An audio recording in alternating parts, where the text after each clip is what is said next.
Trail End is a town that lives up to its name.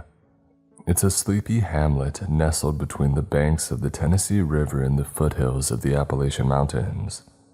During the warmer months, it caters to all types of outdoorsy folks looking to leave civilization behind for a long weekend. A year ago, I was one of those weekend warriors. I couldn't wait to get lost in the woods for a few days and feel the restorative healing of Mother Nature work its charms on my battered psyche. Back then, my life was in shambles. I had graduated college with massive student loan debt and a few prospects in my chosen field.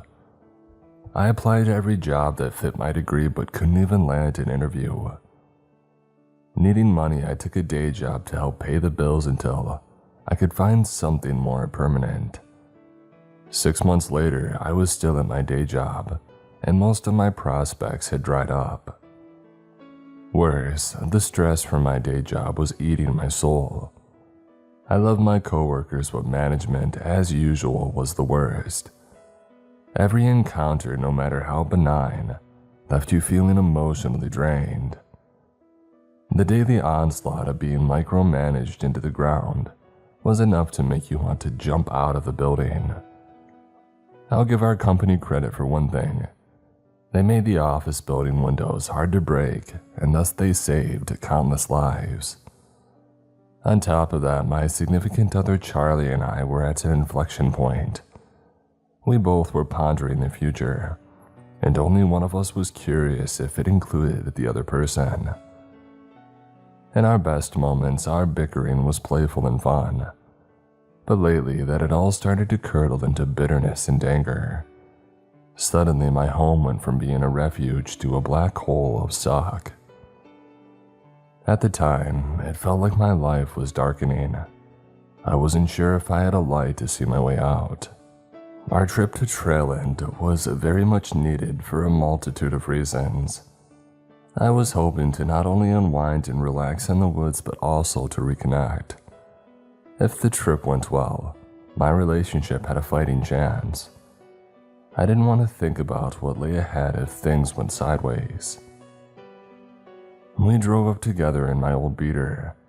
Now, I love my car, whom I lovingly referred to as Deep Blue for reasons lost to me, but my better half was not a fan. In fact, they were confident that Deep Blue couldn't handle the drive. I wouldn't hear it. Was Deep Blue ugly? Well, yes she was. Did she have over 200,000 miles on it?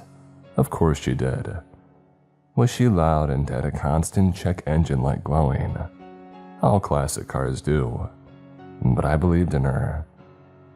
Despite my initial confidence, I was worried Deep Blue might not have the oomph needed to push ahead as the roads inclined. Thank God for small miracles, though. The old girl pulled through.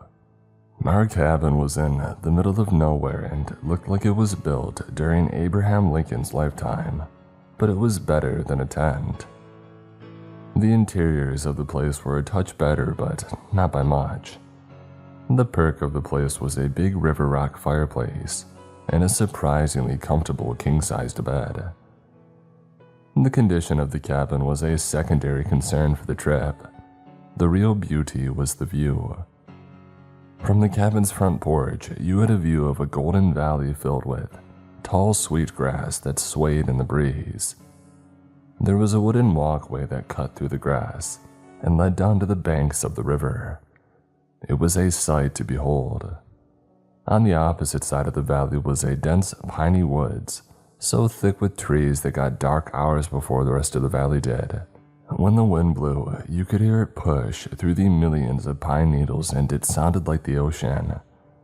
If you closed your eyes, you could trick your brain into thinking that you were near the beach. It was the self that I needed to help heal me. As we brought in everything from Deep Blue and set up the cabin, we thought that we should head down into town and grab some supplies. We needed the essentials: chocolate, marshmallows, and graham crackers, but also like real food, water, and beer. I was going to grab a couple of cords of wood for both the fire pit outside and that inviting fireplace inside. I could already feel the tension melting away. Charlie and I both could.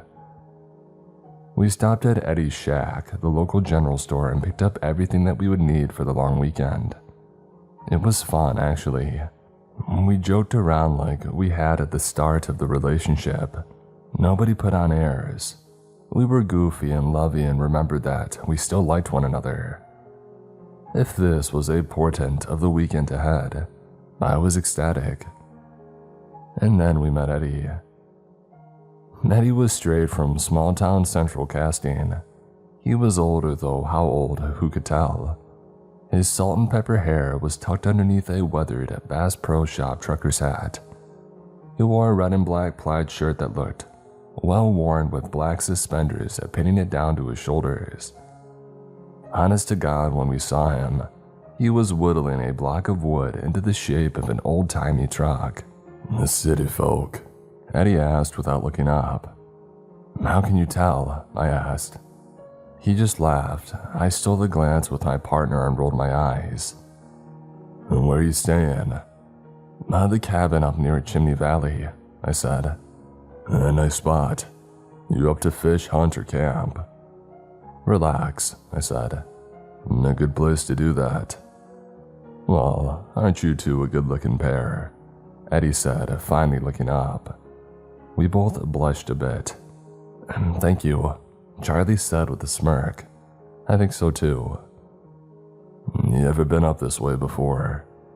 Eddie asked, finally putting down his whittling and ringing up our supplies. "Nope," I said. "First time." "Beautiful country," he said.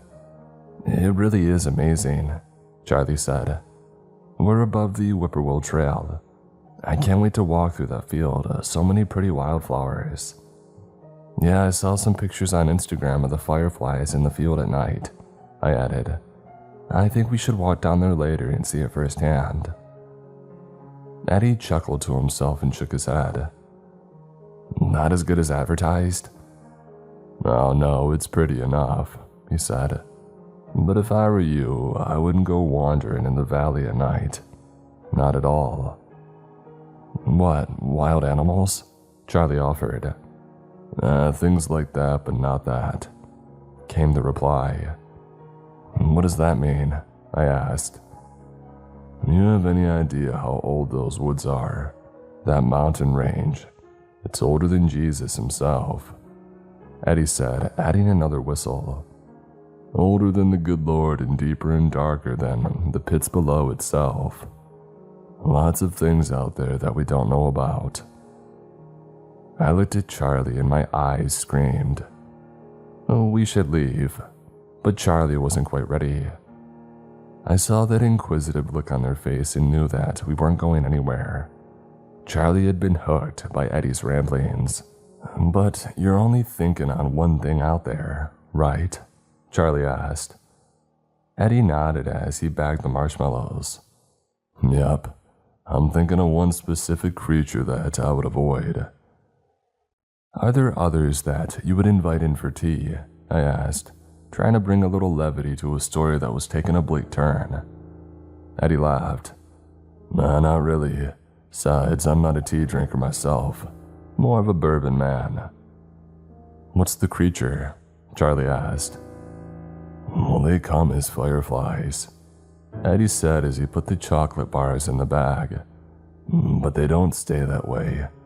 That's how they get around, how they blend in. Once they change, though, hoo boy." I wanted to say that I don't remember seeing any monsters on the Insta-feed, but thought the remark would arrive at DOA. Plus, I wasn't sure that I wanted to learn more about these creatures or stories about these creatures. I know how my brain works. Later tonight, when Charlie inevitably falls asleep before me, I'll be stressing out about firefly monsters. "What is it?" Charlie asked again. Eddie looked up. His lower lip was bumped out from dip. His teeth bore the telltale staining of a habitual user. He looked at Charlie dead in the eyes and said, "The Maymen." "What the heck are the Maymen?" Well, I don't know exactly, but I do know to stay away from them. What do you know? Are they people? I asked, dreading the answer. Well, in a way yes, and in a way no, he said. I hear they look like a person but taller, and their eyes glow green, and that's how they blend in with the fireflies. But that ain't the worst part. We waited with bated breath, but Eddie just handed over our bags and said, That'll be $22.35. I reached for my wallet, but Charlie knocked my arm down. Eddie, what's the worst part? Oh, he said, they got long blades for arms, and once they spot you, he trailed off. And do they follow? No, yes, Eddie said, spitting into a little styrofoam cup. Need to get near a fire to keep them at bay, or so I'm told. Again, I ain't ever seen one for myself. Well, I wouldn't want to either, I said, handing over some cash to Eddie. If you got a fireplace in your cabin, he said, handing me my change. I'd keep a fire burning just in case. They can't use doors, but they can come down chimneys. Maybe I'll take another cord of wood then, I said, handing over a $5. You have a good one now, okay? Enjoy Mother Nature. She's a beautiful woman. We hustled out of the store and let Eddie return to his whittling. We stayed quiet for the first 10 minutes in Deep Blue, but I knew that it wouldn't last. Charlie was busting at the seams. The heck was that back there? Charlie finally blurted out. Oh man, I have no clue. The Maymen. They come as fireflies, I said, doing my best to mimic Eddie's voice. The review of my attempt was sudden. Charlie blanched and gave me a thumbs down. Yeah, that was rough. Hey, it's a work in progress, I countered. You think there is anything? No, I said before Charlie finished speaking. There are some backwoods stories designed by bored people to scare off tourists. Did it work? Charlie said, needling me. No, I lied. I don't think Eddie is a reliable narrator. Charlie laughed. Probably not. Hey, did you grab some booze back there? Yep. Why? It was Charlie's turn to mimic Eddie's voice. Well, I ain't much of a tea drinker myself. I'm a bourbon man. I glanced over at Charlie and nodded. Yeah, the impression was spot on. Of course it was, it always is. Charlie laughed and I did too. It was nice. When we got back to the cabin with some daylight still left, I wanted to get an early jump on dinner, but Charlie wanted to hit the trail before it got too dark. You don't want to walk in the river. I do, but, dinner. It'll be here when we get back. Should I start a fire?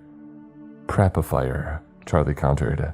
And let's hope the Maymen leave your perfectly balanced wood alone.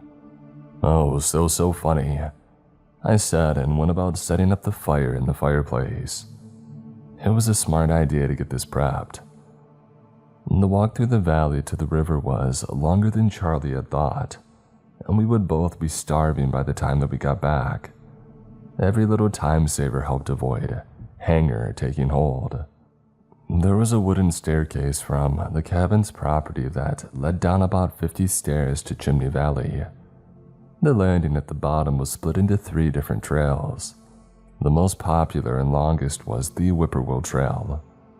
It was a raised boardwalk that zigzagged through the tall grass and flowers of the valley and deposited you to the banks of the Tennessee River. The walk was stunning. As you descend the stairs, you can smell the valley below you. The rush of the river is audible from so far out, and that noise mixes so well with the calls of birds and buzzing of bees. The valley was blooming and countless wildflowers of different colors were all around us. You were surrounded by life, and it was mesmerizing. We got down to the river and dipped our toes in. The water was freezing, so we decided to try to tackle the swim tomorrow. We sat at the water's edge and just talked and connected with one another. It was what I needed. It was what I craved. It was also time-consuming though. Before we realized it, the sun had started to set. We really didn't want to hike up those stairs in the dark, so we started back towards the cabin. Despite our best efforts, I assumed that the night would catch up with us. When the sun sets behind the woods, it gets dark almost instantly. I couldn't help but think of Eddie telling us that these woods were deeper and darker than the pits below itself. By the time that we were halfway home, it was clear we would be doing most of this hike in the dark. It was okay though, because the valley was just as beautiful in the evening. A wind picked up and the tall grass around us rolled like ocean waves in the breeze. There were more stars overhead than I had ever seen before. You could still hear the rush of the river, constant and calming. Charlie and I held hands and slowly walked along the boardwalk. "This feels like a dream," Charlie said. "I can't tell you how much I needed this." "We needed this," Charlie corrected. "Yeah, we needed this," I echoed. We slowed our pace and just enjoyed being with each other. Charlie rested his head on my shoulder and we strolled along the boardwalk. I couldn't see the stairs, but I knew that we were getting close. The thought of climbing old, rickety wooden stairs in the pitch black was not appealing. "Look," Charlie yelled, pointing out into the grass. "My God, there are so many of them." I turned and saw the glowing lights of fireflies all around us. Green and yellow lights winked in the darkness. There had to have been thousands. It instantly transported me to my childhood. I spent summers on my grandparents' farm out in the country, and at night, I would stare out at the pastures as the fireflies arrived. I put my arm around Charlie and I gave a squeeze. "This is incredible," I said softly. "I'm so glad that we came down here tonight." "Yeah, me too." "I gotta get a picture," Charlie said, pulling out a phone. "Get close and I'll get a selfie with the fireflies in the background." "Oh, for the gram," I said sarcastically. Charlie ignored me and held up the phone and snapped a photo. Unfortunately, the auto flash was on, and the burst of light nearly blinded us. "Duh," I said, rubbing my eyes. "Hey, my bad," Charlie said, trying to sound sincere but also laughing. "That was dumb of me." "Yeah, auto flash off," I said. "Sorry," Charlie said, switching it off. "I'll put it on night mode so it'll get everything, but you have to stand still for a few." "I'll manage." We tried again, and this time we weren't blinded by the light. Charlie pulled up the photo and gave a little squeal of approval. "Look at how many fireflies there are." I took the phone and I looked at the photo. We were surrounded by fireflies all around us.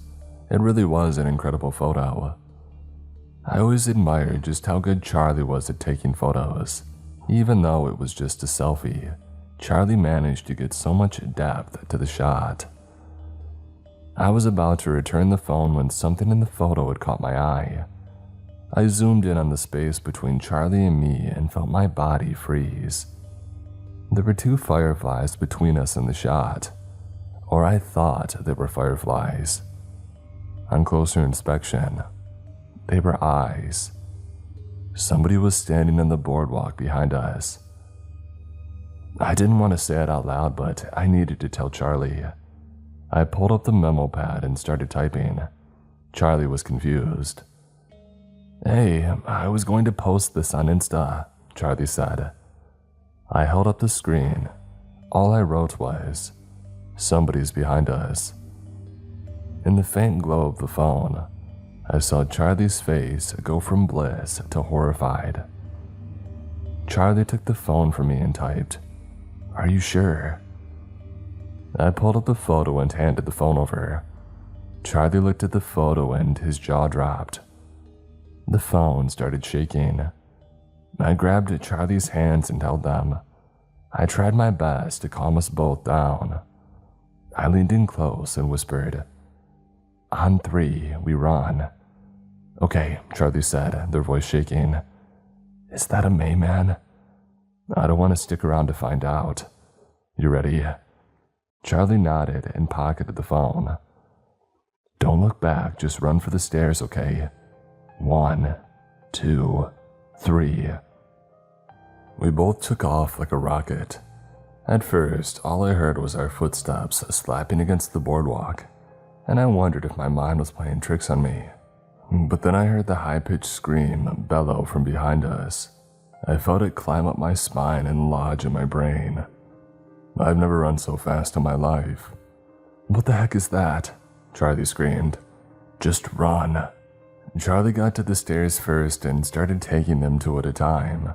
I was worried that the weather-beaten stairs might break from us running up them, but it was a secondary concern at this point. From behind us, the creature was gaining speed. Its footsteps were violent when they hit the boardwalk. Worse, something was clearly digging into the wood with each step that the monster took. Something sharp like a knife. I suddenly remembered Eddie mentioning blade arms. "Keep going." I could feel the entire staircase shaking as we dashed up it. If these steps gave out, we'd be done. The only other way out of the valley was the river, and that way was blocked now. I was about 2/3 of the way up when Charlie had made it to the top. "Hurry up," Charlie pleaded. "Go inside the cabin," I yelled. "I'm right behind you." Charlie waited a second and then took off. I was nearing the top of the stairs when I felt the stairs shake below me. I looked back and saw those green eyes staring up at me. The Mayman screamed again, and I put my hands over my ears to muffle the noise. It was like it was piercing my brain. The moon came up from behind a cloud, and in a fleeting second, I saw the light reflect off the arms of the creature. Eddie hadn't been mistaken. The creature had blades for arms. I watched as they dug into the wooden stairs and helped the Mayman launch up 4 stairs at once. It was time to move. I hurried up the last few steps and reached the top in a flash. Charlie was standing in the cabin's doorway pleading for me to hurry. I could hear the Mayman launching up more stairs and knew that we had limited time. I ran over to Charlie, who was frantic at this point. I slammed the door behind us and locked it. I glanced around the room and saw the big bed. That would block anyone from opening the door. "The bed," I said, and Charlie knew exactly what I had planned. We dragged the big thing in front of the door and pressed against it. We were bracing for the Mayman to crash into the cabin. "What the heck is happening?" Charlie asked. "I don't know, but we're safe inside." "Are we?" "I have to believe that," I admitted. When the Mayman reached the top of the stairs, it bellowed again. We both covered our ears. The scream echoed across the valley. I had a hard time believing that everyone in Trail End didn't hear it. We waited for the creature to start battering the door, but nothing happened. I glanced up from behind the bed and looked through the windows to see if I could spot the creature, but I didn't see anything. I knew that it was out there, but where was it? Suddenly I heard something, a thump on the roof. It had launched itself up there, but why? Why not take the... And then I remembered what Eddie had said about chimneys. "It's going to come down the chimney," I said out loud to myself. "Fire," Charlie said. "I need a lighter, give me a lighter." Charlie fished his pockets for a few seconds and pulled out an old Zippo. I snagged it and made my way to the fireplace. Above me, I heard the Mayman struggle to find its footing on the slanted roof, but it was clear where they were heading. When I got to the fireplace, I remembered that I had set up a fire already. I started laughing at my dumb luck. My hands trembled as I tried to flick the wheel on the Zippo, trying to get a flame going. "Come on, come on." The Mayman reached the top of the chimney and let out another yell. I was so scared that I dropped the Zippo. "Come on," I said, scooping it back up and frantically spinning the flint.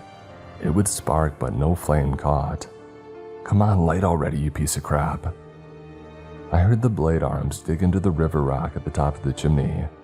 The Maymen would be inside the cabin in a matter of seconds, and we had blocked off the only way in and out. My heart raced. I could feel my blood rushing in my veins. My fingers desperately tried to coax a flame out of the Zippo. I could hear the Mayman push its large body into the chimney. I would be face to face with it in an instant. "Come on," Charlie yelled. "I'm trying." I could hear the blades dig into the rock and the massive body inch forward. The Mayman screamed again, and I could feel the sound waves blast my hair back. A trickle of blood came out of my left ear, but I ignored it. I pressed down hard on the wheel and spun it so hard that it left the gear-like indentation in my thumb. But it worked. The spark finally caught. I had a flame. Just as I saw the tip of the blade reach the fireplace opening, I dropped the Zippo into the instant start hay, kindling and watching the fire ignite. The Maymen screamed again, but this wasn't the same as before. It was in pain. The blade retreated, and I heard the body start to shuffle up the chimney to escape the glowing fire. I heard it reach the top of the chimney again and scream. It dug its blade arms into the roof and launched itself into the darkness of the woods. As quickly as it had arrived, it was gone. I laid back on the ground and started laughing. I didn't know what else to do. Charlie crawled over to me and we laid in each other's arms. We didn't say a word for the longest time. We just embraced, and I knew then that I loved Charlie. "I think this is what they mean by the restorative healing of Mother Nature," I asked. Charlie started cracking up. I joined in. We laid there for a few minutes more, laughing and coming down from the adrenaline spike. This was not the relaxing trip that I had hoped for. Eventually, as expected, Charlie fell asleep first. I stayed up the rest of the night, feeding the fire and ensuring the light never went out. Sometime around dawn, I dozed off for a spell, but the sunlight streaming through the windows woke me up. Charlie woke up and stretched out. "We okay?" "Right as rain," I said with an exhausted sigh. "We're leaving, right?" "Heck yes," I said. We pushed the bed back in place and packed our bags up. I lit one of the last logs like a torch and I opened the door. I didn't think the Mayman was there, but I didn't want to be caught off guard either. I felt dumb holding it, but I didn't care. "I can drive first," Charlie offered, and I instantly agreed. I needed to get some real sleep. I could feel the weariness in my bones that I'd be out in 5 seconds into the drive. Charlie loaded up the last of the bags and slammed Deep Blue's hatchback door closed. "Think this girl will make it home?" "I never doubt Deep Blue." "You're the only one," Charlie said with a wink as we entered the car. I walked over to the outdoor fire pit to put down my torch when I heard something shuffling at the edge of the woods. I gripped the log tight in my hands. I assumed that these creatures only moved around at night, but I had no idea if that was true. "Start the car," I yelled over my shoulder. I could hear Charlie turning the key in the engine, struggling to catch. Another turn and the engine sputtered, but it did not start. A third time with the same result. Charlie leaned out the window. Could anything else go wrong? And that's when we heard the Mayman scream. It burst out from the woods in front of me. It arsed in the sky, heading right towards me. Time slowed down as the monster descended on me. I heard Charlie yell. I heard the car struggle to start again. I saw the sun reflect off the blade arms that were a mere feet away from my body, and I saw my reflection in those firefly eyes. I also remembered that I was holding a torch. As soon as the Mayman was a foot from me, I slammed the torch into its face. The creature screamed and went up like it was soaked in gasoline.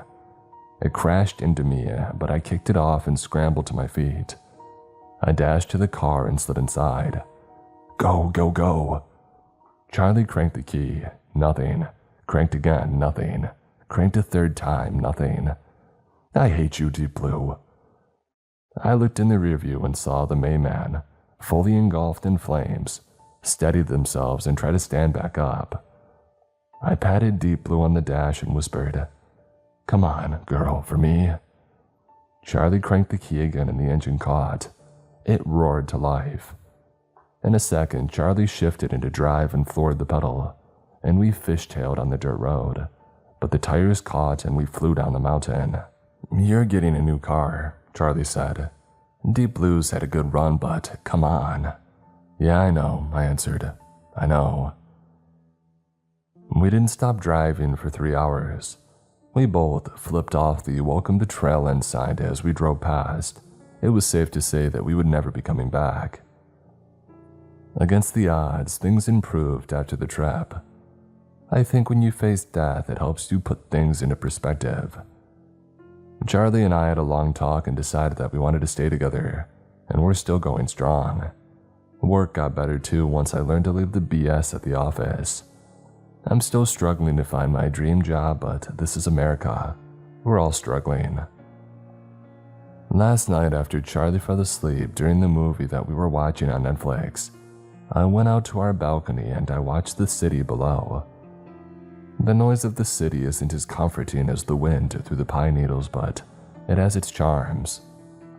I took a sip of my beer and let the noise enrapture me. And then I heard it. A scream. The Maymen scream. I snapped back up and scanned the area, but I didn't see anything. No fireflies, no blade arms, nothing. Maybe I was hearing things, I must have been. I saw it burn. I probably had PTSD from the encounter. Regardless, I went back inside and turned on our propane fireplace. If it came back, I would finish the job. I burned you once, I thought. I'll do it again.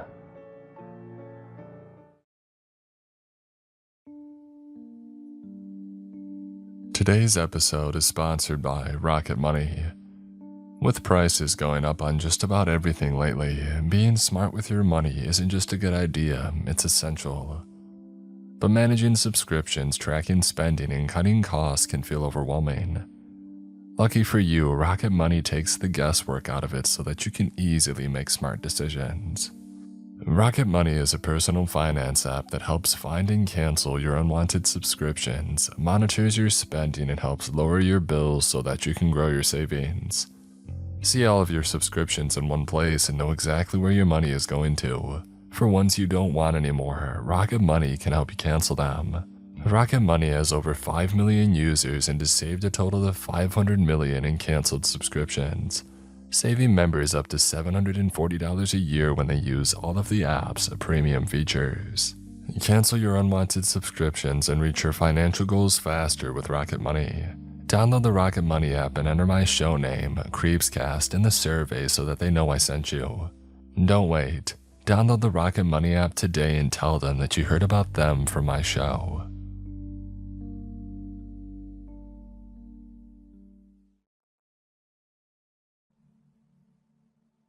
It was just another normal walk. That's how it started anyway. A casual morning stroll on the forested trail that ran behind my parents' house. They own a home on a couple acres in the small town of Skyline, Alabama. At the time, I was in between jobs and had been living with them as I tried to get back on my feet. Their property intersects with a winding trail that ran for miles through some unkempt woods in the boonies.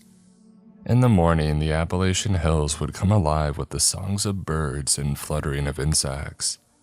The crimson sunrise would paint a beautiful portrait as it filtered down through the bristling leaves of aspen and spruce trees. There was something about the place that just made me feel at peace. It was like all the stress and anxiety of modern-day worries just faded away. It was my Zen place, until the day it was shattered forever.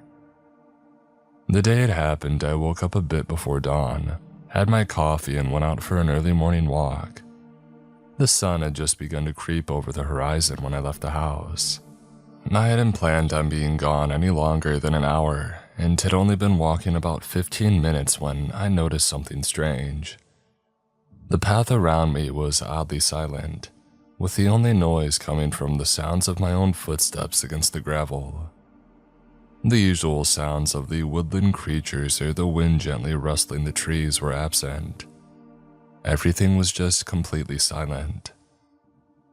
It didn't really bother me at first, but the longer that it went on, the stranger it seemed.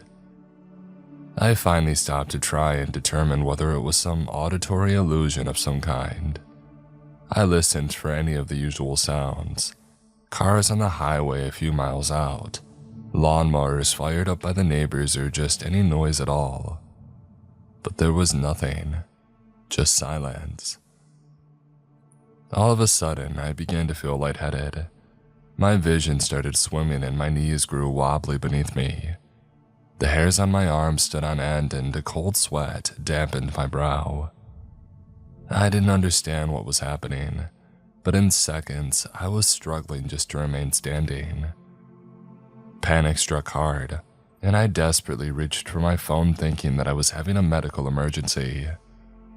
I never managed to reach it, and I just seemed to lose all control of my body and fall face first to the ground. I still don't know exactly what happened, but it must have been a seizure or a fainting spell of some kind. What I do know is that when I finally came to, I wasn't where I was before. The environment was pitch black and suddenly cold. Only when I struggled and felt my knee knock into something solid did I realize that I was awake.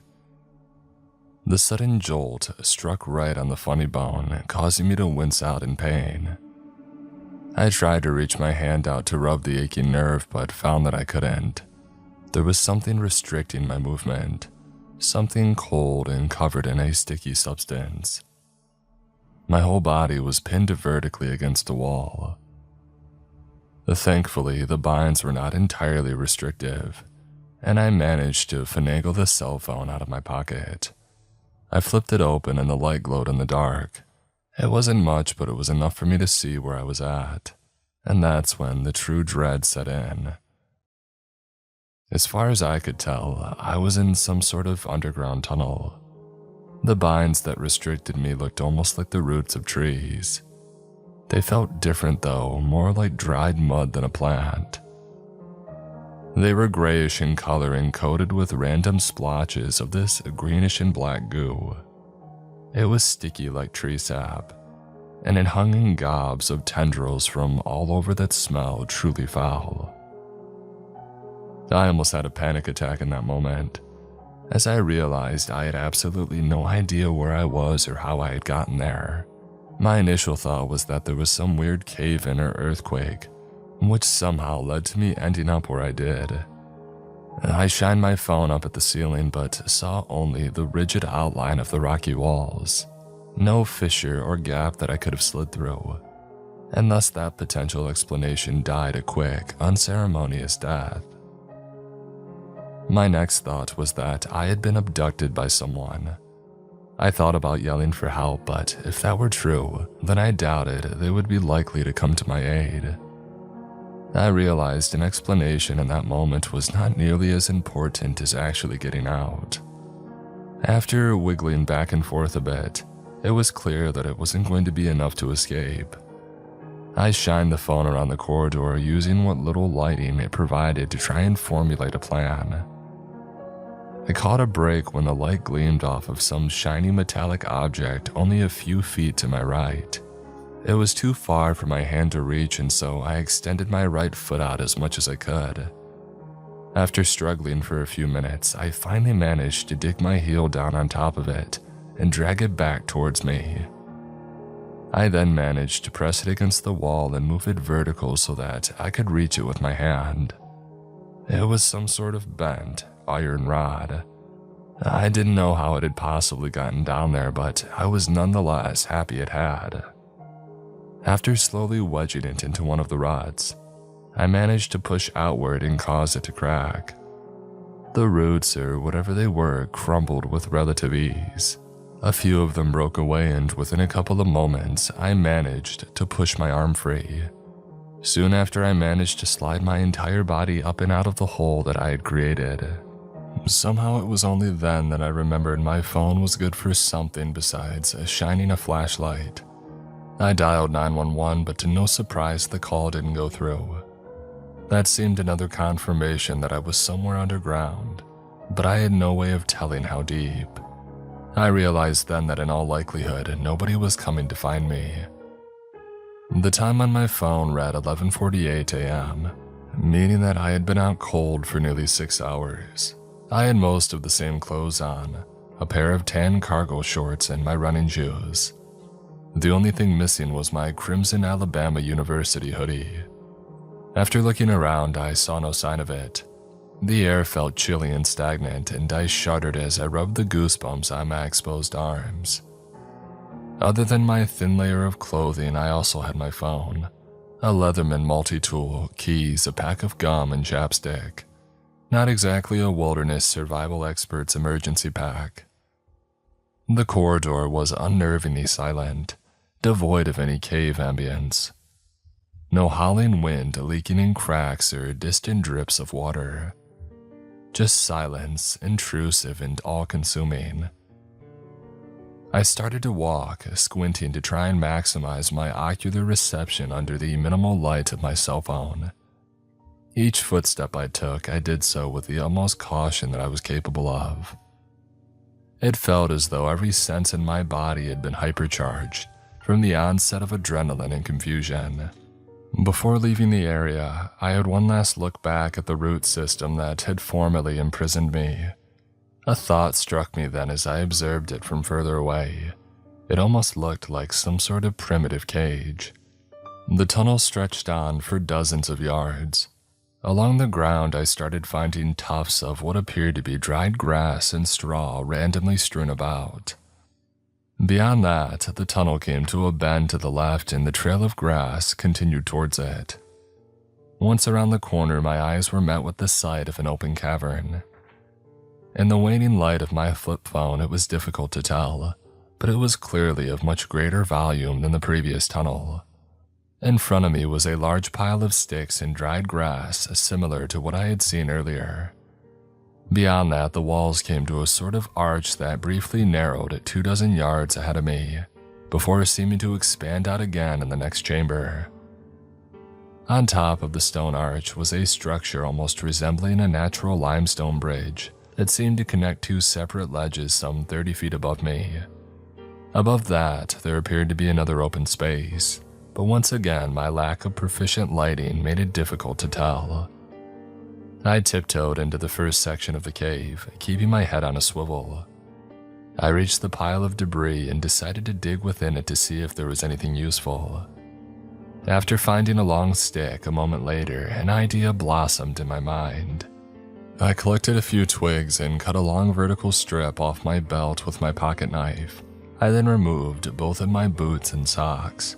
I fashioned the socks into a sort of pouch, stuffed them with grass and twigs, and then slipped it over the end of the stick. Once it seemed suitable enough, I took out my pack of gum and popped a piece in, while cutting the wrapper in a way to make it one long strand of foil. I bunched the foil into a cluster and popped the battery out of my cell phone. I placed the torch end in a pile of brush and then moved the foil cluster beneath it. Carefully, I took the two ends of the stripped foil and pressed one to each of the battery's terminals. In seconds, the strand began to smoke, and then burst into a small flame in the brush. The flame took to the dry grass quickly, and I watched the crimson hue dance along the pile. Thank you, Boy Scouts. Don't know what I would have done without that little trick. A second later, my makeshift torch is ignited. The flame grew stronger, penetrating further into the shadowy canopy around me. The panic in my mind diminished ever so slightly, as the orange glow of the torch painted an encouraging trail through the dark. As I turned to my left, my torch glinted off something upon the cave wall that caught my eye. I thought for sure that I had seen it wrong, but as I got closer, a series of distinct shapes came into view. On the porous gray rock about 4 feet off the ground were a series of cave paintings. They started low and spread for at least a dozen feet up the side of the wall. There were all sorts of things depicted. Most were little more than scrawny stick figure drawings of people, but there were a few animals as well. One scene that stood out from the others 3 tall figures were drawn above a horizontal line, and 3 shorter ones were drawn down below it. The way the scene was centered on the wall made it seem significant, but I didn't understand why. The torch was burning quickly, so I maneuvered forward into the large open chamber beyond the archway. The falling column above the arch appeared to bridge the gap between 2 rising ledges about 30 feet up. The way it was wedged made it look like it was done so intentionally, like somebody carved it out of the rock. The roof of the cavern beyond the structure appeared to curl upwards, and I wondered whether there was more to see. I stepped beyond it and felt my jaw nearly hit the floor as I got my answer. The room beyond the arch transitioned abruptly into an absolutely colossal chamber that appeared to extend upward for at least several hundred feet. Suddenly, it was bright enough to see without the torch, and I knew that meant light had to be filtering in from somewhere at the top. That realization provided hope, but also disbelief. How far underground was I? The chamber branched out at various points into countless winding passages, and pieces of rock ran overhead as makeshift bridges, looking like enormous veins in a massive stone organ. In the center was a massive center spire of rock that seemed to stretch all the way to the top. Many of the veins were connected to it, making it seem like a sort of central anchor. Something then suddenly moved a couple hundred feet up. I didn't see what it was, but I heard pebbles shuffle and plunge from above.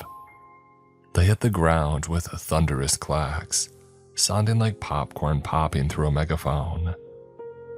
Not knowing what had caused it, and not exactly yearning to find out, I ducked back underneath the arch. I waited there for a minute or so but didn't hear any further noise. It was clear then that I wasn't alone down there. A metallic gleam shone then caught my attention from the brush pile in front of me. After looking closer, I recognized the distinct shape of a long barrel jutting out from underneath the pile.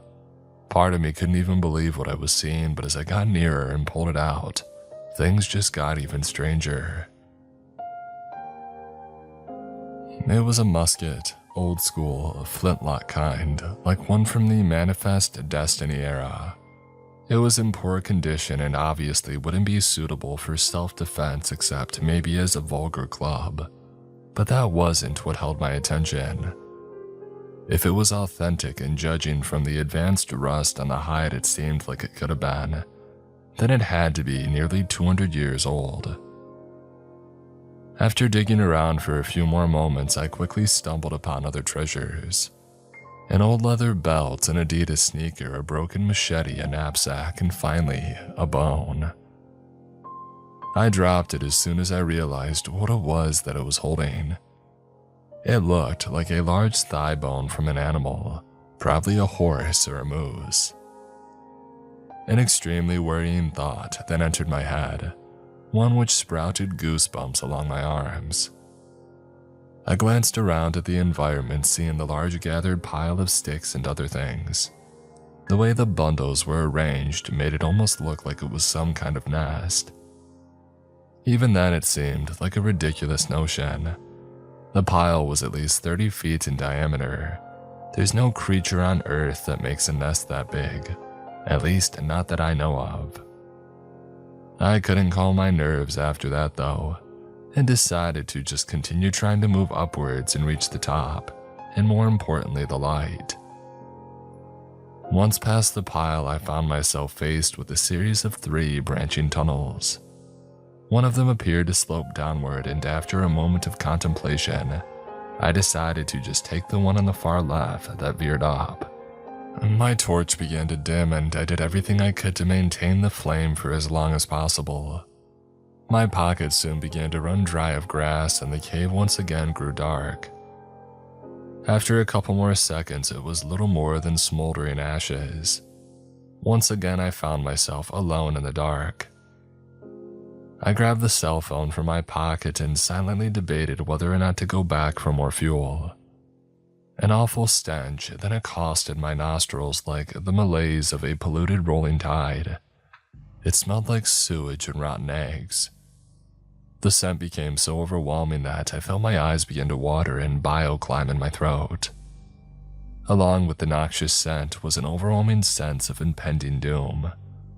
Like my olfactory senses had triggered something deep, a primal fear hidden deep within my subconscious. I flipped open my phone and prayed my gut was wrong. The light from it barely made a difference, but it was enough to confirm my worst fear. I nearly dropped the phone as the outline of a decaying human hand became visible further down the corridor. Out of instinct, I took a step back and covered my mouth as I retched. Unfortunately, there was no real choice aside from proceeding. I popped in a fresh piece of gum and prayed that my eyes had deceived me as I stepped forward. It was even worse up close than even my imagination had built it up to be. Partially skeletonized hands and legs dangling with gangrene ribbons of flesh attached to a rotting corpse seated against the wall. Blackened intestines spewed from the gut like dead worms from some grotesque and moldy fruit. The head was missing entirely, and there was no indication as to where it had gone. My instincts were all but begging me to flee.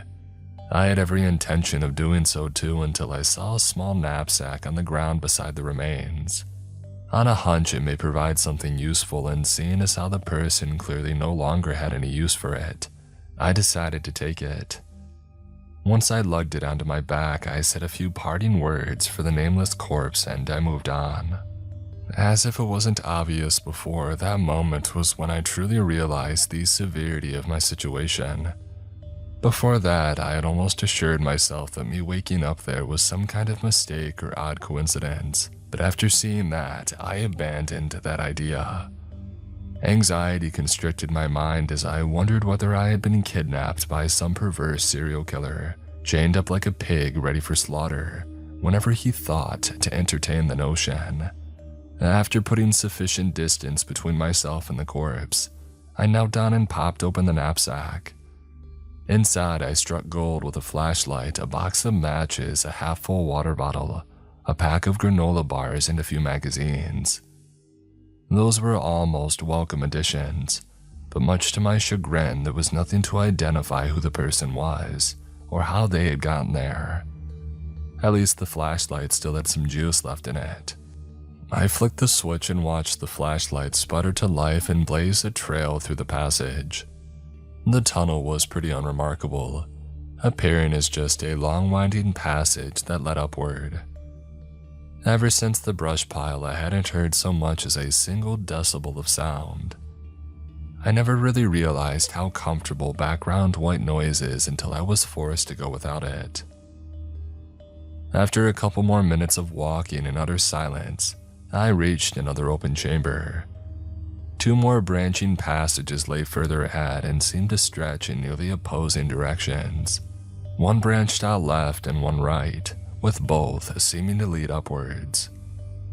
As I approached the two passages and then noticed there was another directly above me on the ceiling, I looked up to see an extended chute, stretching for countless feet above me. Even the light of the flashlight was not enough to illuminate its entire length. Obviously, I had no means of traversing the vertical shaft, but the discovery made things even more mystifying. I elected to take the left-hand tunnel in hopes that it would lead to a higher level of the cavern. Before I could enter one of them, though, my footstep disrupted a pile of pebbles and sent them skittering outward across the ground. I froze, cursing myself for the noise and hoping nothing had been alerted by it. My mind was flooded with a torrent of catastrophic thoughts. It felt like breaking the silence within that place was somehow a graven sin in and of itself. Luckily for me, there was no other noises. The further I went, the less likely it seemed like the cave was a natural formation. The walls had almost patterned groove marks in them, as if something had methodically yet boorishly dug them out. A worrying thought manifested as I remembered the apparent nest from earlier. Maybe this was the den of some massive, unknown creature. For some reason I thought of Shelob, The giant spider from the Lord of the Rings, and obviously, that thought did not bring any comfort whatsoever. It seemed ridiculous, of course, but darkness and silence can play cruel tricks on a solitary mind. I hope that's all it was, and I did my best to suppress them and continue on. I dropped a piece of gum at the entrance of the next tunnel and continued walking. The idea was to use the glint of the shiny wrapper from the flashlight as a rudimentary map to help me find my way back to where I started if it came down to that. The more I went through, the more I doubted and hoped that I would not have to resort to that tactic. All sense of direction in that place was restricted to a bare minimum, as with even as short as I had traveled, I had no real sense of where I was in relation to where I had started. That tunnel seemed to bend and twist, like an enclosed spiral staircase on an endless incline. Finally, as I rounded yet another bend, I saw a dull light breaching the other end. I ventured forward, and once more the room elongated into that massive open chamber. There were some unusual items spread across the ground there as well. Splintered pieces of wood, along with a half-destroyed wooden chair. There was also a scattering of copper-colored coins across the ground, but I didn't recognize the denomination. However, one item stood out right away, an old rusted sword. I made my way over and knelt to inspect it on the ground. It looked like an old cavalry saber from the Civil War era. The hilt was rounded and encrusted with bronze, and the metal blade had clearly seen better years. It looked authentic, like the rifle from earlier, but of course that would lead to the quite elaborate conclusion that it had been there for a couple hundred years. I didn't think much about it in the moment though. I was just happy to have a weapon. "Hello?" A sudden voice froze me up like a breeze in the dead of winter. I killed the flashlight and ducked down. "Hello, anyone?" The ethereal voice sounded like a young girl calling from somewhere within the cave. Her vocal inflection quite clearly conveyed her terror, and I felt my heart quiver. The thought of a young girl alone in that place and terrified was haunting, and my instincts demanded that I try to help. I crept onward from the room and found myself once more entering the massive chamber from earlier, this time on a higher level. The cavern loomed large with an ancient empty tomb, and felt as though I were a single ant in an alien termite colony. Down below I heard the sounds of the girl whimpering, and I approached the ledge to try and spot her.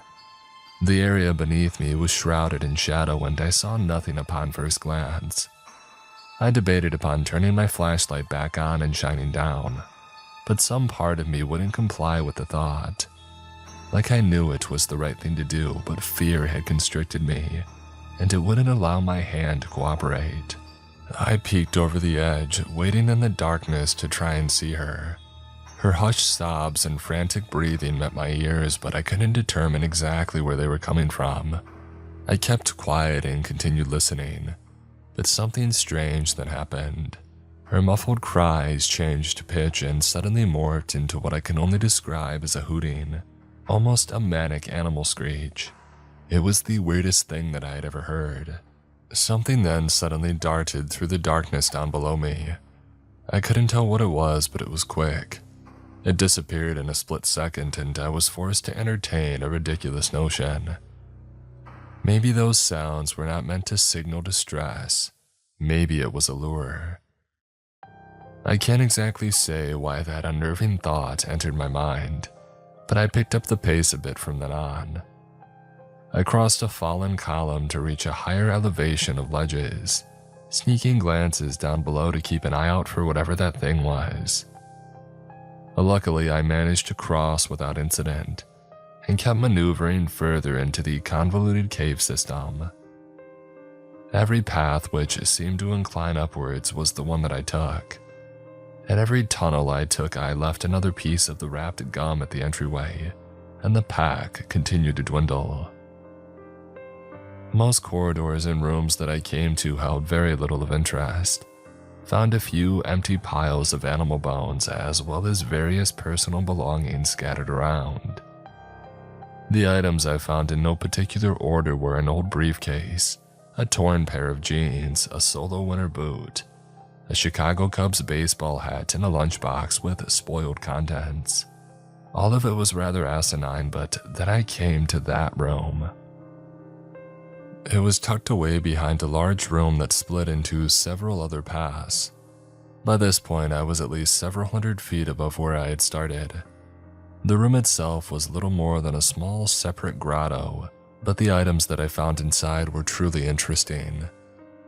Most were articles of clothing, shirts, jackets, pants, hats and shoes of all sorts, numbering in the hundreds. I also saw a cane, a fishing pole, a baseball bat, a deflated football, and a small drink cooler. All the items in that room seemingly had a single thing in common.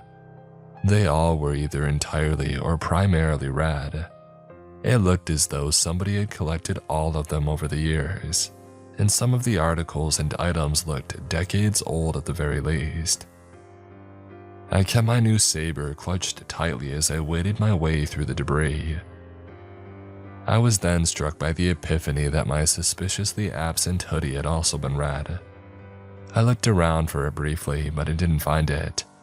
It got me thinking though, maybe red was the reason that I was there in the first place. Of course, I knew by then that I was not alone in the cave, and likely had been abducted to arrive there by someone or something. Maybe whatever had taken me didn't like red, or maybe they were attracted to it. Back outside, and I was once again met with another fallen column that led up to another higher ledge. This one was different though, incredibly steep and worn. There appeared to be no easy way up and no other real path to follow. I could see the light growing more luminous from above and knew the steep path was my only option to reach it. I stashed the sword on the back of my belt and began to climb. The rocks were slick and parts of them crumbled as I grabbed. I moved slowly, trying to stay both alive and quiet as much as possible. The road was tough, but I pushed on. I was nearing the halfway point when something stopped me dead in my tracks. Somewhere far above, I heard the sounds of pebbles tumbling down the cavern slopes. I looked up and saw a dusty cloud of residue blossom off the cavern wall. My eyes rapidly scanned the area above, but I didn't see anything that could have caused it. I was just about to continue when I spotted something strange. The dull light was filtering in from above, just barely illuminating the cavern. It was in that mystical twilight canopy that I saw it. On the far wall, there was a small spot where the light appeared to shimmer in an odd fashion. I didn't understand what I was seeing at first, and I just stared at the odd image.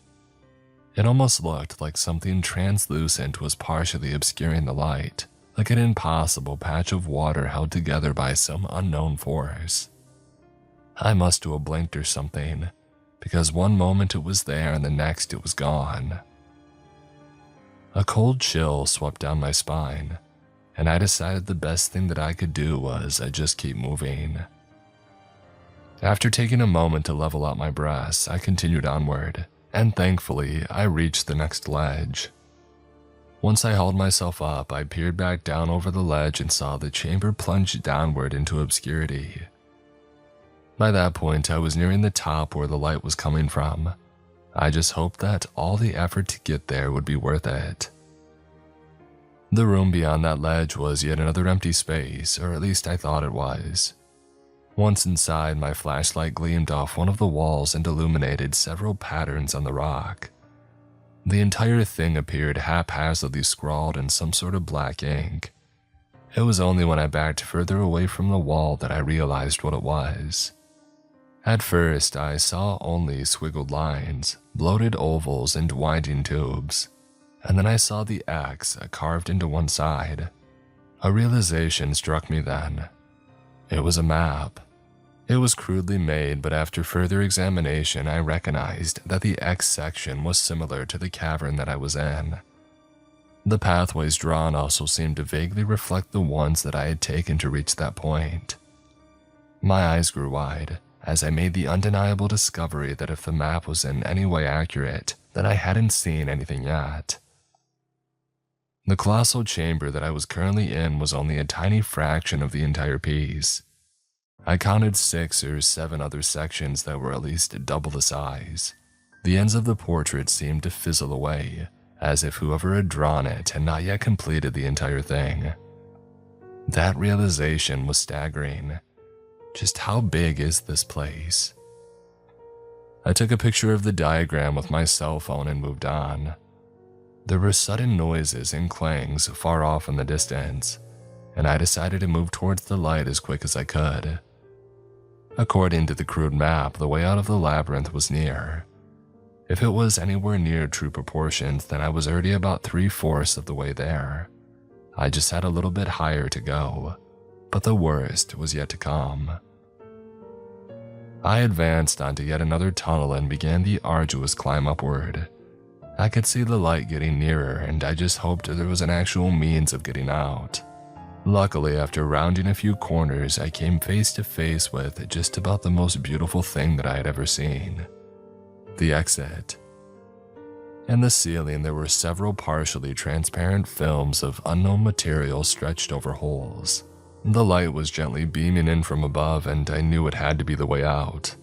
The only question was how I was going to reach it, as the ceiling was well over 20 feet up.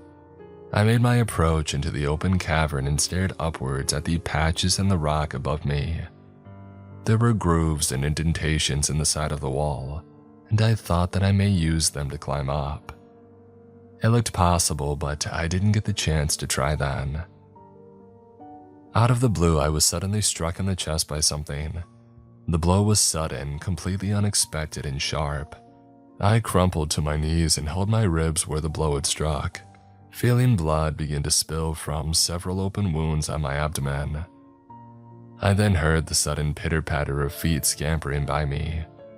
My eyes frantically darted around the room, but I did not see my assaulter anywhere, even though he had passed right by me. It didn't make any sense. A plume of dust was then disturbed above me. I looked up and saw something that I still cannot fully explain. It was the same odd shimmering anomaly of the light that I had seen before. It was closer this time, perched just above me on the ceiling. It was different than before though. There was a distinct shape to it, at least partially, like it looked different than the area around it. For anyone who's played the Halo franchise, just picture the translucent silhouette of an active camo upgrade, and that's basically how it looked. Something that was either partially cloaked or my eyes just weren't capable of fully perceiving it. It then moved and my heart dropped like a lead weight. There was definitely something up there and I had no idea what it was. Its outline looked vaguely humanoid, but it was hard to tell for certain. The saber in my hand quivered as I held it out towards the thing. The 3 separate wounds in my chest stung like hornet's venom, and I realized then that the pattern of them almost looked like something inflicted by claws. We just stared at one another for the longest time, before it suddenly made this sort of hooting noise. I then watched as it leapt away several feet and then disappeared into the shadows. Things fell silent once more and I seized my chance. Freedom was only a simple climb away, and with that in mind, I made a scramble for it. I began my climb up the wall. It was jagged and I felt rocks puncture into my hands, but I didn't care. I just had to get out. I was nearly the halfway point when something suddenly slammed into my back. The impact caused me to lose my grip and plummet about 10 feet back down to the cavern floor. I struck hard with my head bouncing off the solid dirt. The room wobbled around me and my head pulsed from the impact. Something then touched down ahead of me. I tried to stabilize my vision and clutched tightly onto the rusted saber as my only means of defense. As I rose to my feet though, I felt the thing slam into me. The 2 of us fell and rolled onto the dirt, wrestling and flailing about. Its claws were like razors and piranha-like teeth tore my flesh into ribbons. I fought back and struggled, somehow managing to force the thing off of me. I could barely even see what I was fighting, but as we broke apart and it tried to slink back into the shadows, I saw blood shining on its torso. I took a step forward and slashed horizontally with the saber. I felt the tip striking tear through its translucent hide. It seemed only like a minor wound, but the thing went ballistic. I can't even possibly describe the multi-layered cacophony that the thing produced. Voices and animals all blended into random blurbs of vocalized pain. It flailed about, wailing in a god-awful tone, as if suddenly driven to utter madness by what was honestly just a minor wound. Or perhaps stumble over the ledge and plummet into the chasm below. It struck with a hard squelch a second later and the silence returned. It didn't last though, and before I could even ask myself what had happened, I heard something down below. It began as a chorus of hoots, grunts, and indistinct noises. I heard pebbles scuttling about, and the aggravated voices grew in volume. There were more of them, many more of them. The only option that I had was the holes up above, and so once more I dashed towards the rock wall. I scrambled up as quick as I could as the horde of camouflaged things climbed from the abyss below. I heard them right beneath me as I reached the hole in the ceiling. There was some sort of thin film material covering the hole, but luckily I was able to push right through it. Daylight seared into my eyes as I plunged upward and burst out of the cave. The light accosted my retinas and it took a moment to adjust after being locked in darkness for so long. There were boulders around me and trees in the distance illuminated by a setting sun. Just as I was about to lunge outward, something grabbed a hold of my legs. I felt claws sink into my legs and tear into the flesh. I kicked and fought back with all the strength that I had left, refusing to be dragged back down into the cave without fighting. My fingernails cracked as I clung with all my might onto the ledge and kicked around wildly. By some miracle, I felt the thing's grip relinquish on my leg. I hobbled to my feet as the chorus of sounds wailed from below. My leg was bloodied, but the pain barely registered. Adrenaline had taken full control and I galloped into a run. I didn't care where I was going. I just knew that I had to get as far away from there as possible. I don't think I've ever ran for so long in my life. I heard them following behind me and I knew if I stopped for even a moment that I was dead. It was dark before I finally saw smoke wafting in the distance. With every last ounce of energy I possessed, I dashed towards it. The most beautiful sight that I had ever seen came into view then as a simple wooden cabin. I yelled out, hoping that somebody would hear my pleas and help me. Exhaustion and loss of blood struck me then, and I collapsed within a few dozen yards of the home. My vision began to fade, but I saw blurry outlines emerged from within the cabin. Things then went dark once again. The next thing I remember was waking up in the hospital greeted by the desperate expressions of family and friends. It was all so surreal. They wept tears of joy, thanking God and others that I had returned. Part of me wondered then whether all the things I've related here today were just nightmares or vivid hallucinations of some kind of coma. But as soon as I saw the extent of my injuries, I knew that wasn't possible. I had apparently been gone for nearly 24 hours when I was found. My body was covered in deep cuts and lacerations. I had 3 broken ribs and a partially ruptured spleen. Many of my wounds had been stricken with infection, and it took weeks for me to heal. It was not a fun time, but at least I was alive. The doctors and police thought that my injuries were the result of an animal attack. They questioned me profusely, but I took the coward's way out. I didn't tell them much, only that I was out hiking and was suddenly attacked by something. Doesn't really explain the fact that I ended up at the cabin, which was nearly 15 miles away from the trail that I had started on, but that detail didn't come up. It felt wrong to lie to them, but I was paranoid that no one would believe me. I didn't even know if I could believe myself. Ever since that day, I've exhausted every possible rational explanation, but they always come up short. The memories are just too vivid. I still don't understand exactly how it all happened, but I've learned a few things. After I got out of the hospital, I started doing some research on all of this phenomenon to try and see whether anybody has been through something similar. The Appalachians are known for cases of mysterious disappearances. Dozens of cases have been reported over the years, with many of them remaining unsolved. I don't know whether they were all victimized by the same thing that I was, but I did notice one peculiar detail. Many of them were reported to have been wearing a red article of clothing when they were declared missing. In nature, red is the color of danger. Many animals like bulls have an innate fear or dislike of the color. It makes sense when you think about it too. Blood is red, fire too. Oftentimes, venomous snakes and insects will be partially or entirely red in color. Many poisonous mushrooms and berries also follow this pattern.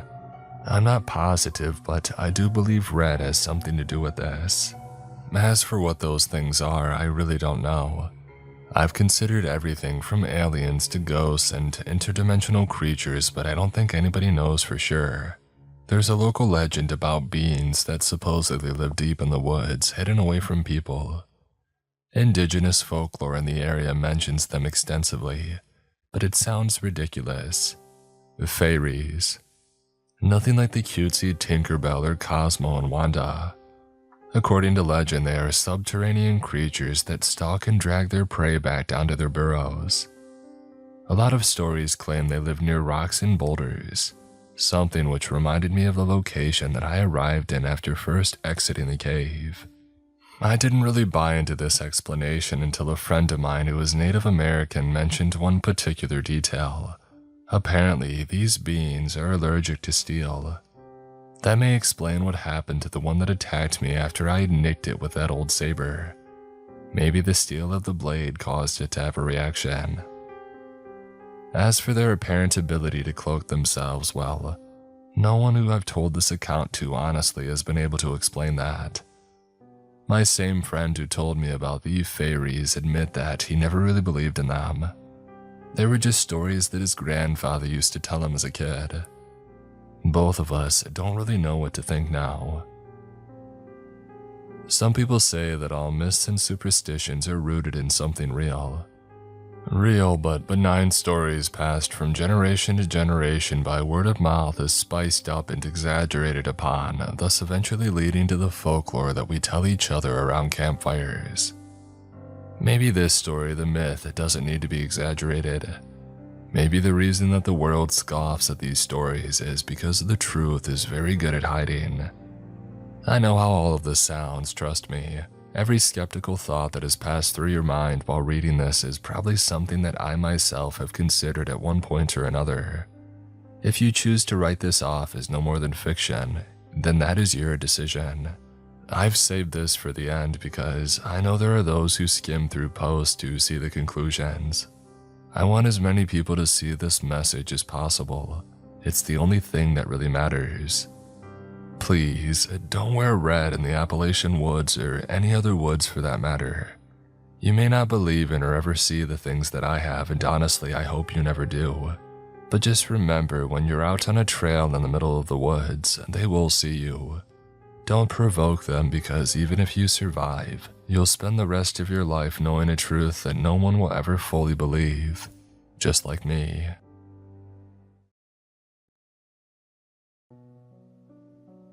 In April 2022, my life hit rock bottom.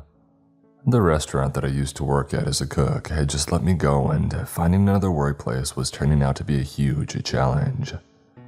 That was only the first blow. I was living with my boyfriend of 4 years at the time, and it was a happy relationship. Emphasis on was. I had always wanted to get married and start a family, and when I was laid off, I began to seriously think about my future. I was certain that Nico was the love of my life. He had always been there for me, and I knew I wanted to grow old with him. So I brought up the topic of marriage casually at the breakfast table. I didn't propose or anything. I was just hoping to get an assessment, to hear what he thought. His reaction was unexpected. He turned pale as a sheet. His jaw dropped, allowing half-chewed cereal to fall out and plop back into the bowl of milk that he had just spooned it out of. And then, ever so caringly, he explained to me that all that stuff about family and marriage wasn't really up his alley. So that was that. I couldn't imagine never getting to have kids. Now I know it's not for everybody, but it's just something that I've always wanted. Nico and I have spoken about it before when we first started dating, and he'd always said that he hadn't made up his mind yet. Apparently over time he had. Don't get me wrong, I don't think he owed me anything. I wasn't even that mad, merely crushed. After we had broken up, Nico didn't want me living in the same place as him anymore, and seeing as I was unable to afford anything of my own, I had to move back in with my parents. I felt so pathetic. I kept looking for work, but to no avail.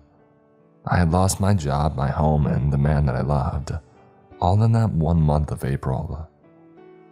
Then one day, my cousin Charlotte, or Lottie as she's more commonly called, came to visit me. "So, I heard you're not doing too well." Those were her first words to me. If a conversation starts like that, it's bound to be at least a little humiliating. It was true, but it stung nevertheless. "Good to know that word spread," I told her. "You'll be happy that it did later." She gave me a secretive smile over the cup of coffee in her hand. "Frank's father has just bought a huge stretch of land. It's very far away from here. The drive is going to take a few days, and it's apparently insanely beautiful. It's at the foot of some mountains, and there's woods too, though the property is basically wide open." Frank is Lottie's husband. She married rich and young right after high school. I wasn't sure where she was going with this thing about the mountains, but I felt a tiny pang of jealousy already. Though born and raised in the metropolis, I had never felt at home in big cities. For one, I'm extremely nearsighted and at the same time, hate wearing glasses or contacts, meaning that I'm either uncomfortable all day or always bumping into people. When I was little, my mom and dad would take me on nature vacations to get away from all the bustling masses. There I could walk around without my glasses all day long, even though I would trip over the occasional rock. Besides, the romantic in me loved the untouched landscapes. Fresh air and the smell of grass, flowers and wood have always had a way of making me relax like nothing else could. The sounds too. Winds blowing, leaves rustling, birds and insects chirping. Yeah, I think deep inside I had wanted to return to the great outdoors for a long time, and Lottie, having often accompanied me on those trips when we were little, appeared to remember. Her smile grew as she carried on. "Alright, this might sound a little crazy, but hear me out. Frank's dad, Robert, wants to move up there and build something from scratch. And he wants his family and some friends and acquaintances to come join him. Like the old settlers, kind of," I had asked. "Oh, sure, maybe. Anyways, it's pretty solitary, but not far off from civilization by any means. There's a large town nearby where Rob owns some businesses, so he would get us work up there. He's been planning this for ages. He's this big, loaded guy, but he wants to live simpler, or pretend to at least. I've been up there with Frank to check out the place already, and it's incredible. There's no better view than what you have up there. It's bright, it's open. You would love it. So I'm telling you this obviously, because I figured you might be interested. Sure, we need to build the house first, so once we get there we'll be living in tents and huts for a while. But you're gonna have a bed and work and a bit of an adventure. And I'd like to have you there with me." At first, all I could say in response was a drawn-out, Lottie gave me an awkward chuckle as she twirled a strand of that flaxen hair around her finger. "I know it's a bit unconventional, but I'm really looking forward to it. We've rounded up a bunch of people, almost enough, and we'll be leaving this summer. I literally cannot wait. You'll love the others too. Some of them are kinda goofy but real nice. And you can cook, so they probably like you too. Now, I don't expect you to answer right now, but Would you at least think about it? I did. I thought about it for a long time. The idea of running off with my cousin, a group of strangers, and a rich guy who had blown a fuse might be questionable to most, but I had nothing to lose. This whole thing was outlandishly enticing. Finally, I decided to just do it and started packing up the few things that I thought that I would need. The first time I met the group of travelers was on a cool summer night, just a few hours after we were due to take our leave. I was itching with excitement as I stood there in the wide parking lot just outside the city, clinging to my small suitcase. It was 1 a.m. The sky was a rich blue, so dark that it was almost black. Since I didn't have a car myself, Lottie and Frank had picked me up from my parents' place and had taken me to the meeting spot. Rob, Frank's father, had already done all the planning. I hadn't met him or any of the other travelers in person yet, but Lottie had kept me up to date with all the most recent developments and had enthusiastically shown me pictures of the land. There was also a group chat that I had been a part of ever since I had told Lottie that I'd be coming along. So when the others came trickling in one by one, and we had exchanged greetings, they didn't feel like complete strangers. Apart from myself, Lottie and Frank, there were Ruben, Jesse, Bill, Manuela, Rose, and Myrna. Ruben and Jesse were my age. Just like me, they had been let go, and while Jesse had a background in construction, Ruben used to be a ranch hand. He wasn't from the city, but had apparently made friends with Frank a few years back, which was how he came to join us. I envied him a little for all the time that he had gotten to spend outdoors. Bill was an older man and a direct acquaintance of Rob. He had money too, and just like Jesse, he used to be somewhere in the construction field, though I doubted that he did much of the muscle work. Manuela had just gone through a nasty divorce. She had walked away with a substantial sum and the strong desire to get as far away from the city as possible after her ex-husband's affair with his secretary had surfaced. Rose was a shepherdess, which I found exciting since I had never met a shepherdess before. She had left the city a long time ago but returned to join us. She had been working on a sheep ranch up to that point, and Rob wanted her to look after the sheep that he was planning on purchasing for his project. They knew each other through Myrna, who was Rob's girlfriend and Rose's sister. Unlike her sister, Myrna had never left the city and probably hadn't worked ever since she had gotten together with Rob. The only thing that we all had in common was how excited we were to leave. Robert was the last one to arrive. He pulled up in a large, expensive-looking truck, which in shape was similar to the one that Ruben had brought, just a lot bigger and fancier. He greeted Myrna with a kiss and the rest of us with a grand wave. "My friends," he began, sounding genuinely ecstatic. "It's so good to finally meet you all in person. This is going to be a long trip, so I do hope you all packed some snacks and something to drink. I've sent you the list of stops that we've scheduled for the ride. It's important that we get enough sleep and eat well. I don't want you arriving exhausted. I'll be taking the lead, but don't worry if any of you happen to fall behind at some point. We'll wait at the stops that we agreed upon for you to catch up with us. Okay, what else? Ruben and I have the tents on our trucks. We'll drive at nighttime as much as we can. The roads will be clearer. If everything goes smoothly, we'll be up in the mountains in 4 days. All right, folks, I believe we can get started." Jesse, Manuela, and I had agreed that we'd be taking the first part of the journey together in her SUV. She had placed a couple of bags under the passenger seat, so Jesse and I had slipped into the back. We drove in awkward yet comfortable silence at first, our minds occupied. There was a certain tension hanging above us, the restless, sweet tickling sensation of departure. I wasn't wearing my glasses at the time, so the man beside me looked a little blurry, his tan skin and black hair melting together into a distorted, flickering dark image. I had to squint, but when he turned to shoot me a quick smile, I saw it and I grinned back. I then felt around in my handbag for my glasses and quickly put them on. Probably taking this as his chance to break the silence, he cleared his throat before speaking up. "I'm kinda nervous. You two wanna talk?" "Me too," I confessed, grateful for his sincerity. Yeah, this is weird. I know, seeing you guys for the first time is nice though, Manuela said from the front seat. Sorry for being distant, it's nothing personal. I'm just not used to any of this.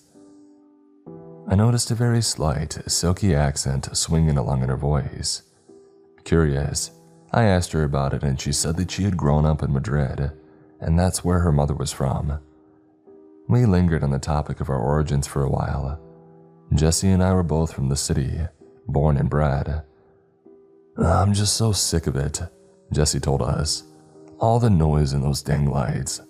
Kinda like it's forever noon. It didn't always bother me, but now it does. It suddenly started to really get on my nerves.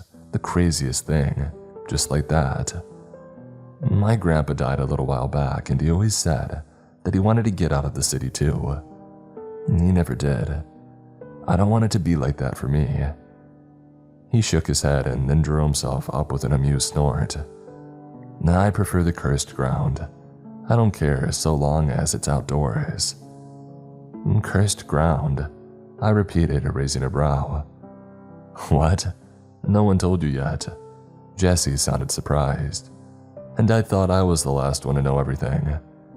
Oh, stop it, you, Manuela said, her voice rising in an angry, nearly motherly fashion, before softening again when addressing me. He's just talking about that little story that Frank made up to freak us out.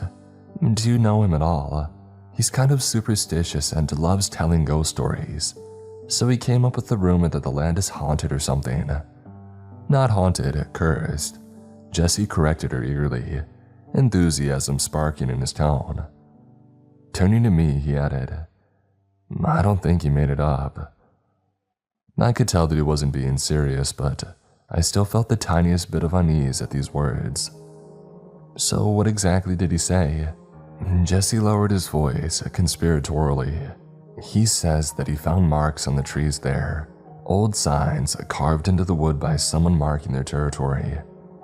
He says the land might be inhabited already, but not by humans, and he thinks that if we take it for ourselves, we'll be punished. He fell silent before snorting with laughter. Hey, it's cool, I'm messing with you. Of course he made it up. He even said it so himself. He came up with it to scare Lottie, and that totally worked. But it kinda spooked you too, didn't it? I merely shrugged. I had probably only felt off because I was so nervous. Manuela threw me a glance in the rearview mirror, a knowing and understanding look on her face. Nothing wrong with feeling strange about all this, she assured me. Believe me, so do I. I've never been around so many people with as much money as you guys before, Jesse remarked, giving her a nod. I mean, there's you, Bill, Rob, Frank, and Lottie by extension. I guess Myrna too. Manuela, did you work? Well, in a way. My family was already well off, so I got a great education and studied art, and then got married. After that, I stayed at home but also painted and sold my works. It didn't make a lot of money, but it was still substantial and my own, you know. Can I see some of your art? I asked curiously, and Manuela gave me a sweet smile, saying that she would gladly show me some photos later. After that, conversation got a little more relaxed. Bit by bit, we began to feel more comfortable around one another, even a little like old friends. Manuela was kind and clever, with a motherly attitude that would occasionally surface when Jesse tried to scare me again. Jesse himself was friendly, warm and open in a way that made me think he was great around people, but I noticed that he could hardly keep still in his seat. He was either always tapping his foot or fumbling with his collar or playing games on his phone. We had been driving for about 2 hours when Manuela suddenly slowed down. I leaned forward to look over her shoulder from behind. The road in front of us was empty, except for Rob's car, which was just ahead of us. We were second in line, the others trailing after us. Is something wrong? I asked carefully. Did you just, never mind. I thought that I saw something. Manuela replied, shaking her head at herself. Saw what? I prodded. Oh, a fat badger or something. It was lying right there, but a trick of the light probably. Or maybe it was still alive, saw us coming and bolted. Jessie casually chimed in. Manuela sighed and mumbled something to herself about not having gotten enough sleep before speeding up again. Ruben's truck had already passed us, and Bill waved from the passenger seat as they drove by. How do you think they're getting on? I asked. Nah, just fine probably. Bill's sorta annoying, but Ruben's got a thick skin, Jessie replied, though I can't imagine they got a lot to talk about. Why is Bill in this anyways? I don't know. Guess he just hung around Rob a lot and caught the fever. We fell silent again and I leaned back in my seat, removing my glasses and allowing my eyes to rest for a moment. Manuela offered to get some blankets and pillows from the trunk, but I didn't really want to sleep, just relax a little. I listened to the radio, silently humming away in the background. Suddenly, I became aware of another sound, a low thumping noise seemingly coming from above me. I opened my eyes again, sliding on my glasses to look up, which of course was useless as I could hardly see through the car ceiling. You guys hear that just now? Hear what? Manuela asked, giving me a puzzled look in the rearview mirror. It sounded like something at the top of the car. I didn't hear it, Jessie said. There were some trees just now, could have been an acorn or something. I nodded and sank back into my seat in relief. Jessie laughed and asked if Frank's story had gotten to me. Turning to look outside the window, I noticed that Ruben's truck stood by the side of the road a little bit ahead of us. Ruben himself was leaning against it, a soda bottle in hand. He had probably stopped to stretch. I wasn't sure if he would hear, but I knocked against the glass and waved at him as we drove by. To my surprise, he raised his head, smiling at first as he recognized us, only for his face to fall all of a sudden. He turned his head after our car as the distance between us grew, and then actually began jogging along a few steps behind us, frantically motioning to me. Was that Ruben? Jessie asked sleepily. Yeah, I think something's wrong. I was interrupted by my cell phone ringing. I fumbled it out of my pocket. Like I had expected, it was Ruben calling.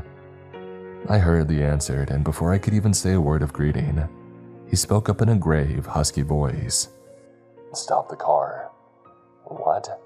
Stop the car. Tell Manuela to pull over. I'm not kidding, there's something on your roof. There's something on your freaking roof. Fear to me is a sinking feeling. It's sort of like there's a heavy liquid rushing down through my body and pooling in the pit of my stomach.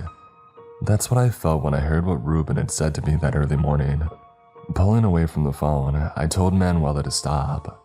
Fortunately, she took me seriously, probably alarmed by the frightened look on my face.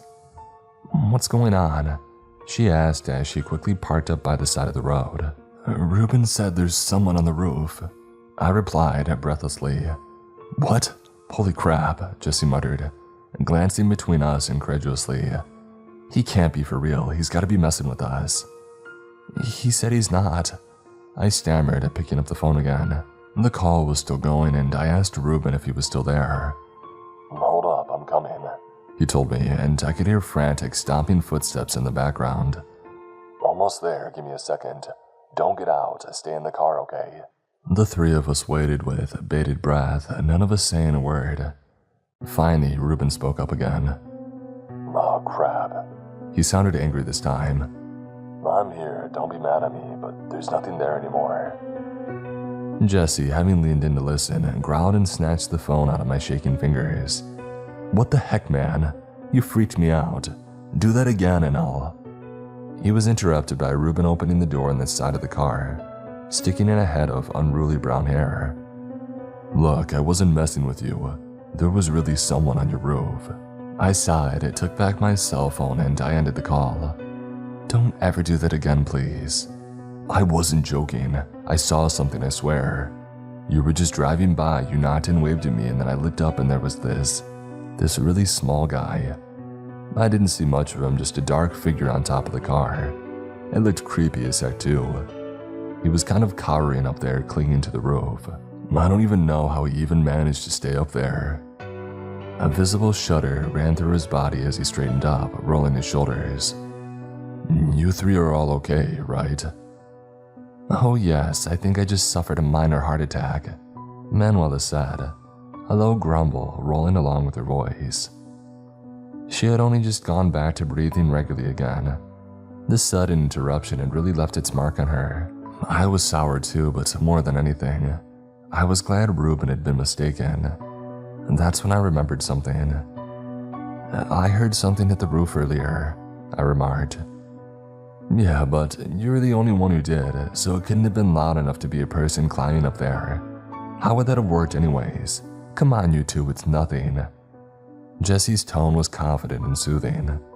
Turning to Ruben, he added, "Is it possible at all that you didn't sleep too much?" Ruben pulled a face. "Last night, not for very long, I guess." "Yeah, I see where this is going. I suppose it could have been that. Should probably let Bill drive for a little bit." With a weary sigh, he apologized, rubbing his forehead as he removed himself from our car and began trudging back to his truck. We continued our drive on a mostly empty road. Bill had passed us in Ruben's truck, and eventually we had fallen behind to form the end of the caravan. The sun had already started to rise earlier, but the sky was still a dusky kind of dark. I had rested my head against the window pane, gazing out with hooded eyes, only half awake. It was this peaceful state that I was abruptly torn out of when Manuela let out a blood-curdling scream. I jolted upright, hitting my head on the window as the car took a sudden swerve, hurling me back into position. Jesse yelled something incoherent as he instinctively grabbed onto the back of the seat in front of him to keep him from being tossed about in the same manner as me. For an agonizing second or two, everything around us seemed to spin at an alarming speed until we finally came to a halt. I could hear Manuela panting. Slowly, the world came back into focus, and I hurriedly put on my thankfully undamaged glasses for a quick assessment. We were all in one piece, which was good. There was no blood to be seen, even better, and we had apparently not hit anybody on our detour. I slumped back into my seat in relief. "What the heck was that?" Jesse uttered, his voice a fusion of an agitated growl and a breathy sigh of relaxation. He was obviously expecting an answer from Manuela, but all she did was lift a shaking finger to point at the spot of road right in front of us. Jesse and I leaned over to look at the same time. Upon laying eyes on the cause of our driver's distress, we both recoiled slightly. I would have screamed, maybe, but the sudden stop just a few moments ago had already taken all the air out of me, numbing me to what I was now looking at. There in the middle of the road lay the curled up body of a man. I climbed out of the car without even realizing it. Step by step, I approached the body, Jesse's and Manuela's shouts at me to come back not wholly registering in my mind. I heard them, but I didn't listen. It was like there was no one around but myself and that man on the ground. There was not a scrap of clothing on him, and he was facing away from me so I couldn't see his face, but his long stringy gray hair was spilled everywhere around his head. He was thin and frail, his skin wrinkled and saggy. A pool of blood had gathered around him, though the wound it stemmed from wasn't visible to me. Finally, whatever urge that had compelled me to walk up to his body yielded to my returning sense, and I stopped in my tracks before turning around and rushing back into the car, slamming the door behind me. I buried my face in my hands. I think I murmured something like, "Oh God," to myself over and over again, and I didn't stop until I felt Jesse's tentative hand rubbing my shoulder. "We need to call the police," he said softly. I nodded and we all started fumbling for our separate phones. I was trembling all over. Manuela announced that she would make the call, and just as she was about to dial the number, Jesse gasped. "Look," he told us, repeating himself a few times as he pointed at the body, or rather the empty spot that it had occupied mere moments ago. "What the?" Manuela whispered. "How?" No, this is impossible." I heard myself mumble as I got out of the car once more, this time followed by the others. "There was blood. Where's the blood? Where's the body?" I shook my head, unable to believe what I was seeing. There was no way that it just happened. There was no way that man, even if he had on some off chance still been alive, could have simply up and vanished without a trace. "We all saw this, right?" Jesse asked. Nobody replied. "Okay," Manuela eventually spoke up, trying to put firmness into her shaking voice. "We'll catch up with the others and tell them what happened, and then we'll sleep. I need sleep right now. I need to. I've got to sleep." The first stop of our journey was on a pull-in near a large gas station with a store and a place where you could pick up food and coffee. There weren't too many other cars parked there apart from our caravan, and the others were already there when we had arrived. The sun was high up in a bright blue sky at that point. Manuela had been driving with the windows down to let in the fresh noon air. While we were still disturbed from what had happened, we had all considerably calmed down. We parked next to Bill and Ruben. The latter was lying sprawled out on the patch of grass beside the lot, surrounded by several burger wrappers and drain cups and bottles. In a way, he reminded me of the bloated corpse from earlier. Upon exiting the car, I took a moment to yawn and stretch before walking over to him to say hi. He turned his head lazily to the side to look up at me, flashing a weak smile. "Hello, you. You okay?" I asked. "I ate my anxiety and now I'm too full to move."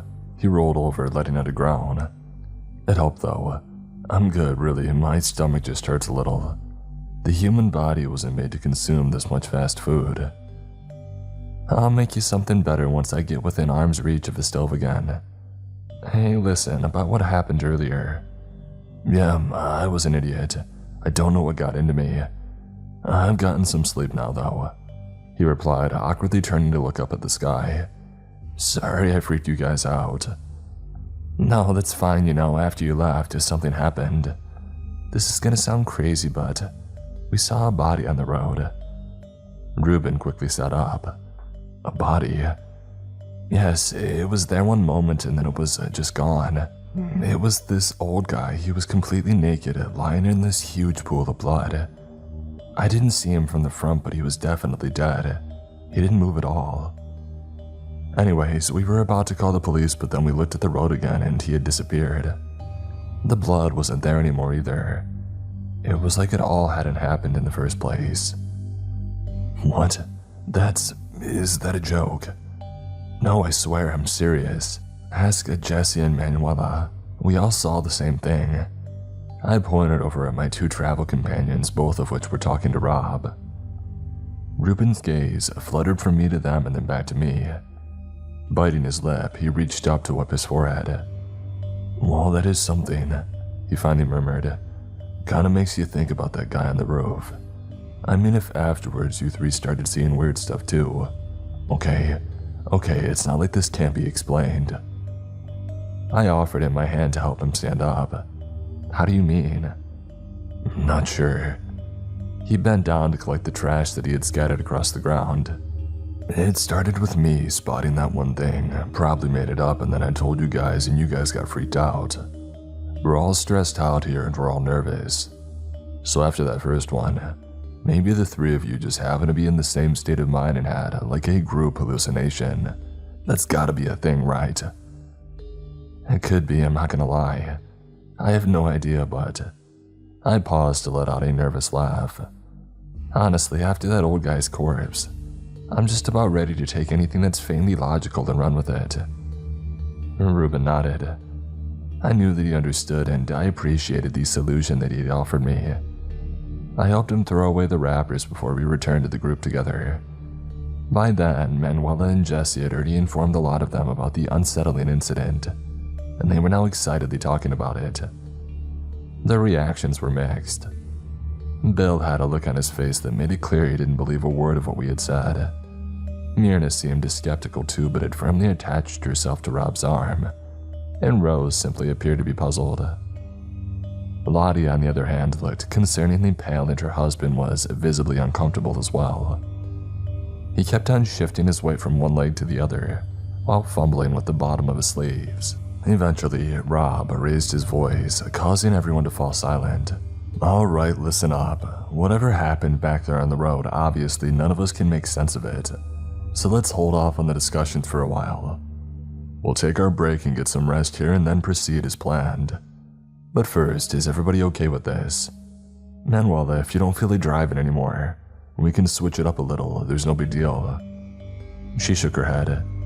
"Thanks, but I told you, I'm fine." "If you're sure, that's good. Now, I don't want anyone here to have a bad time, so if there's anything the three of you need, let me know." After that, the group dispersed, the bunch of us walking off into different directions to either find a good place to sleep or to simply move our legs. Having just talked to Ruben, I asked if I could keep him company, so we went on a walk together. I had stowed my glasses away somewhere in Manuela's car, which was how I ended up tripping over one of the benches on the grass beside the parking lot. But other than that, the break was uneventful. Ruben ended up having to steer me away from a few trash cans and lampposts, but he wasn't a jerk about it and we had a good laugh. I actually admitted to him that my nearsightedness was one of the reasons that I wanted out of the city. "So, let me get this straight. You want to leave for the country because you hate wearing your glasses?" he asked, stifling a chuckle. "It's more of a problem than it sounds," I insisted. "I didn't have glasses as a kid, and for a long time I didn't even know the world isn't, supposed to be kind of blurry. But when I was in my teens, it got a lot worse, and it was only then that I got my glasses. Maybe if I had had them earlier, I would have gotten used to them, but I never really did." "And you don't like contacts either?" "And they're just as bad. Does that make any sense?" "Absolutely. I mean, I've never heard anything like that before, so I guess it's a little unusual, but I get it." "Well, it's not the only reason I want to leave, though. I've had this whole kind of personal crisis. I was laid off at my restaurant, and the rest is sort of private, but I fell into a bit of a pit," I explained. Ruben nodded eagerly. "Yeah, same. I lost my job too. But that was the entirety of my pit, to be honest. It meant so much to me. One of the horses there, it wasn't mine, but it was my favorite. She was the sweetest animal that I've ever met. She died though, and just a few weeks later, they let me go." "I'm so sorry." "Yeah, I wasn't doing well until Frank told me about his dad's plan. It's kind of wild, but I've really been looking forward to all this." Suddenly, he perked up. "Hey, you want to ride with me on the next stretch? I've had enough of Bill for a while." I figured that I could use a bit of a change, so I agreed and went to grab my bags from Manuela's car. When everybody got ready to go again, Manuela pulled me aside. "Keep your eyes open, all right? I'm not saying that anything else is going to happen, but after that creepy old guy." I told her that I would take care, and with that, Ruben and I climbed into his truck. It was old but very nice. The seats might have been even leather, but it was hard to tell as they were heavily worn. I didn't mind it though. If anything, it made them more comfortable. "Make yourself at home," Ruben invited me. "Sorry if it's a little dirty. If it smells like smoke, it's a bit of Bill's fault." I told him to take it outside, but he wouldn't. Said the truck was just a hunk of trash anyways and that his cigarettes weren't going to ruin it. "Is that why you didn't want to keep driving with him?" "It's for his own safety, really." I opened the glove compartment to put away my glasses where I found half a bag of chips, which for some reason got me wheezing with laughter. Ruben then asked me to hand it to him as he was apparently hungry again, and that only set me off further. So at least we departed on a way more lighthearted note than the 1-hour talk earlier had left us on. We drove with the windows down, and it must have been around 6 in the afternoon. So while it had been hot earlier, the air had cooled down considerably, which couldn't help but express relief at. "You don't like the heat?" "Well, it's not like I can't stand it, but it's uncomfortable. Do you?" "I like it. This may sound weird, but I think it feels good to sweat." "That's the first time I've ever heard that," I told him. "I'll bet. Mind you, I've worked in places where the sun's scorching like all day. Wouldn't have done that though if I didn't enjoy it at least a little bit. It's one of those things that you get used to if you do it long enough," he explained. I was just about to respond when all of a sudden there was a loud odd noise coming from somewhere outside. It was deep and sort of warped, a growl rolling along with it like a raspy undercurrent. Both Reuben and I jolted upright, quickly shooting each other an unsettled glance. "What was that?" I whispered. "I don't know. I've heard some deer yell like that," he replied, though he didn't sound too convinced. With a snort, I gestured at our surroundings. We were on a more remote road now, and there was nothing on either side of us except wide stretches of short grass. If it's a deer, it's really well hidden. I tried to sound breezy, but my nervousness seeped through. "I gotta focus on the road here, but maybe you'll see it if you put your glasses on," Reuben answered lightly. I huffed and shook my head as I sank back into my seat. If you had seen the old naked guy too, you would get why I'm worried. My driver sighed deeply. "For real, I am worried. That whole thing earlier really freaked me out, but I just don't show stuff like that. Besides, I gotta keep you in good spirits, don't I? Rob wants us all to arrive happy and healthy after all." He paused. "I'm taking this serious. I do." Alright. Relaxing, I uncrossed my arms, and it was in that very same moment that the scream rang out again. This time even louder and much, much closer. Reuben and I both started, and he caught himself just in time to keep the car from taking a swerve. He cursed loudly, smacking the steering wheel with his palm. "Man, that was close. Are you okay?" "Yeah, I think so," I answered breathlessly. "I'm sorry, It's fine," I assured him, clearing my throat in an attempt to regain my voice. "Nothing happened. Let's keep driving. We should probably get away from here." "Sure," he muttered, stepping on the gas.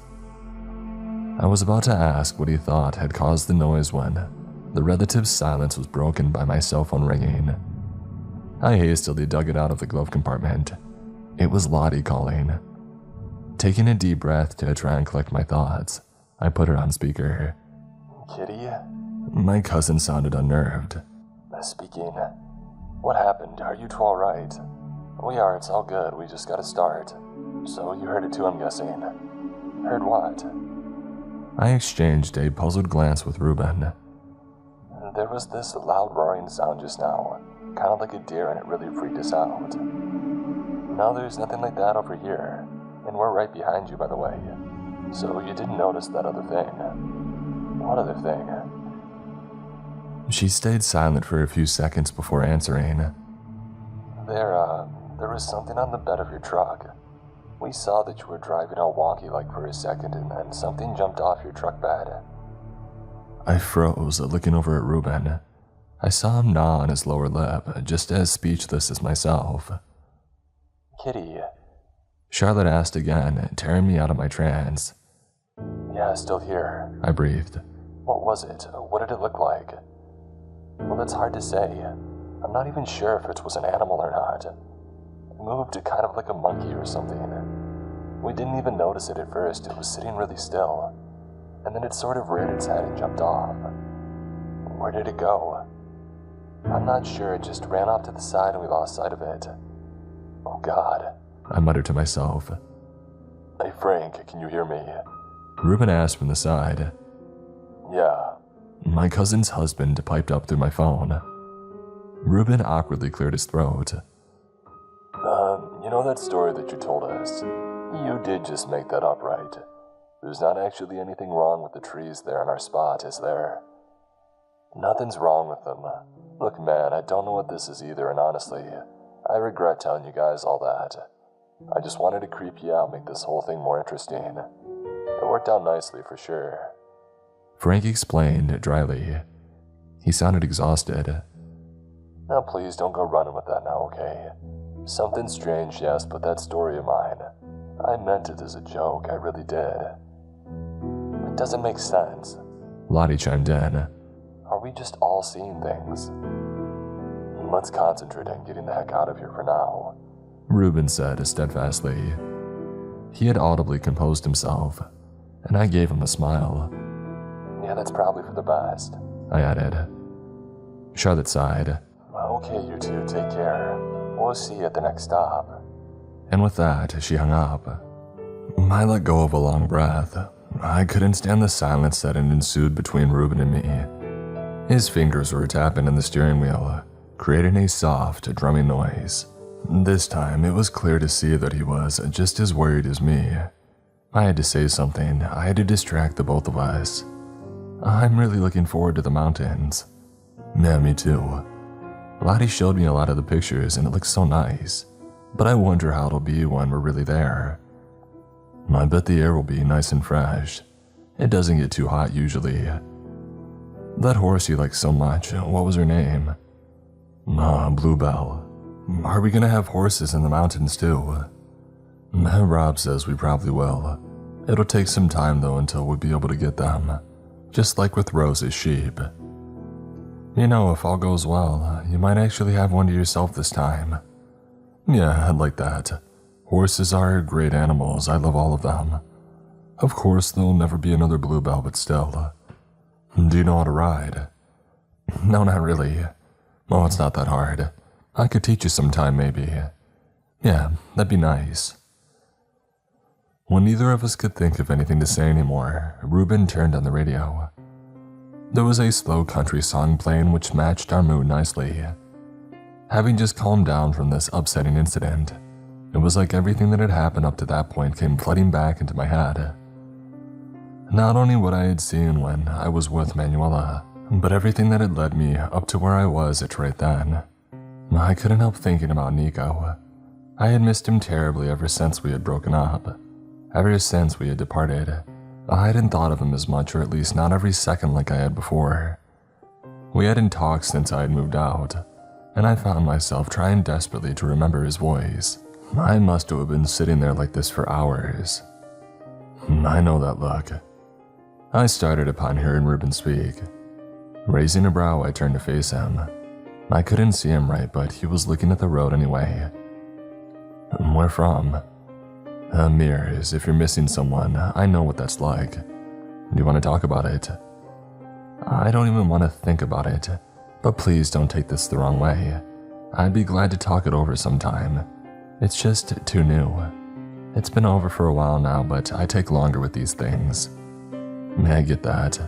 So, you're a missing person. Was that one of the reasons you wanted out too?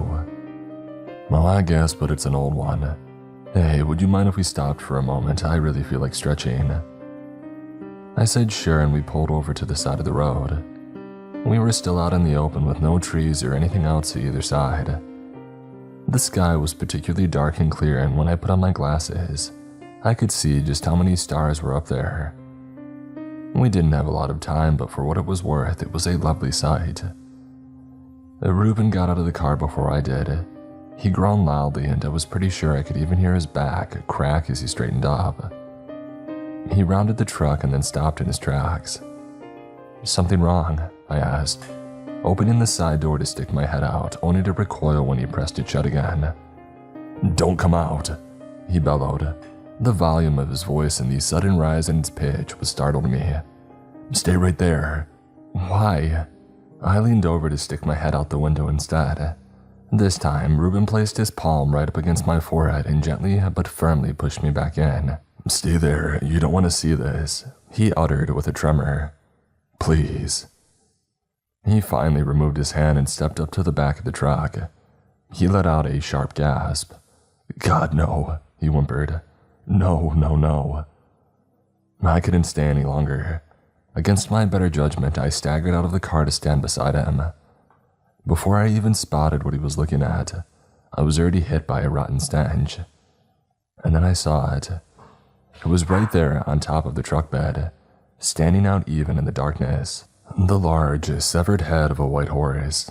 Its eyes were wide open, and they were staring up at us, looking strangely spirited despite their obvious lifelessness. I felt bile rise in my throat, and before I could push myself together, I doubled over and threw up on the grass. I had to pull myself up on the truck door when I was done. Meanwhile, Reuben stood absolutely motionless like a statue. When I found it in me to look him over properly, I saw a horrified sort of recognition flickering in his eyes. That's her, he stammered. It can't be her. Of course not, but it looks exactly like her. He swallowed audibly. His eyes were rimmed with tears which slowly began to roll down his cheeks. This isn't happening. Tell me this isn't happening. I took a deep breath, the taste of my sick still flashed on my tongue. Okay, come on, sit down, I whispered, placing my hand on his shoulder to gently turn him around and lead him to the passenger seat. He plopped down with a whine. You're okay, it'll be okay. I tried to assure him as I leaned over the side to grab my phone from the glove box. What are you doing? He asked weakly. I need to take a picture of this. Last time, I'm not sure the others believed us. Bill definitely didn't, and I'm not sure about Rob and Myrna either. I explained as I opened the camera with shaking fingers. I hastily went back around for the photo, only to find that the horse's head had disappeared, seemingly into thin air. My shoulders dropped. You have got to be kidding me, I remember thinking. It's gone, I confessed, turning back to Ruben. How can it be gone? He replied, but he didn't get up. I don't know. I swung myself into the driver's seat. I'll drive for a while. I'm so sorry. Please try to rest if you can. We didn't take off for another while, though. I simply sat and thought, hoping for my stomach to settle. Frank and Lottie had passed us, but seeing as there was nothing off about us being parked there to take an apparent break, they didn't slow down. Finally, Ruben seemed to recover a bit. I don't understand, he mumbled. I was really trying to explain this all the way, but there's obviously no way that's going to work anymore. And now this, and now this. He shook his head like he was trying to chase the image from his mind. I'm sorry I lost my cool there. I'm going to keep it together from now on, I promise. This was simply too much just now.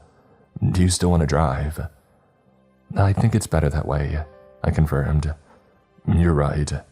He pulled his legs up inside the truck. Keep on your glasses, though. Sure. The truck sprang to life with a sputter. Apart from being a little slow, I'm an alright driver, so I got us on the road at a throttled tempo. After about half an hour, Ruben said something like, well, how's this for a hayride?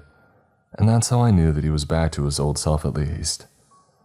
So, do you have any ideas on what any of this means? I inquired tentatively. I really don't know. If I had to guess, and I'm not gonna lie, this is based on Frank's story, even though he says it isn't true. Something doesn't want us to reach the mountains. Yes, but why would Frank's made-up legend have anything to do with this? I mean, it doesn't add up. Nothing adds up here, Ruben reminded me. I don't even know anymore. The thing is, how would anyone or anything know about Bluebell? It's like it can read minds or something.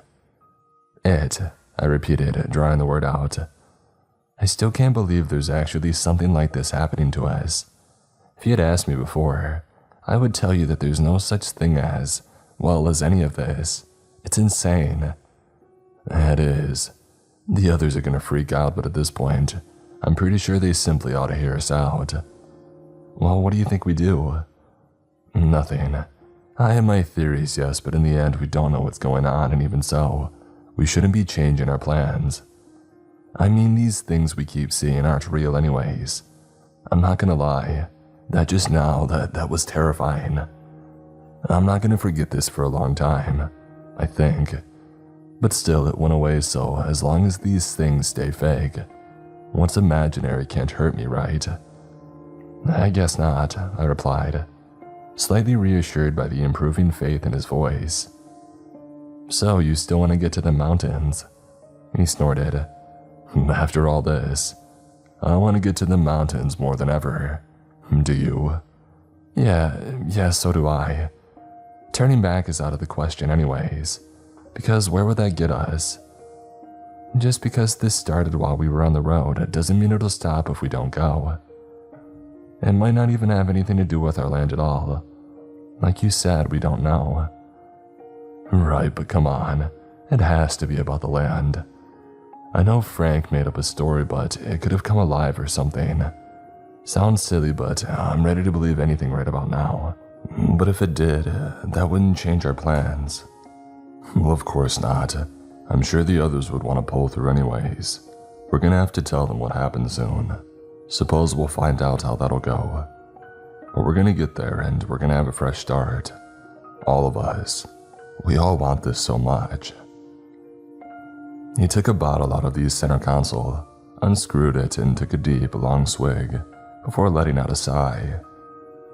Everything sucks now, but we'll sort this out, I'm sure. I gave him a thankful nod.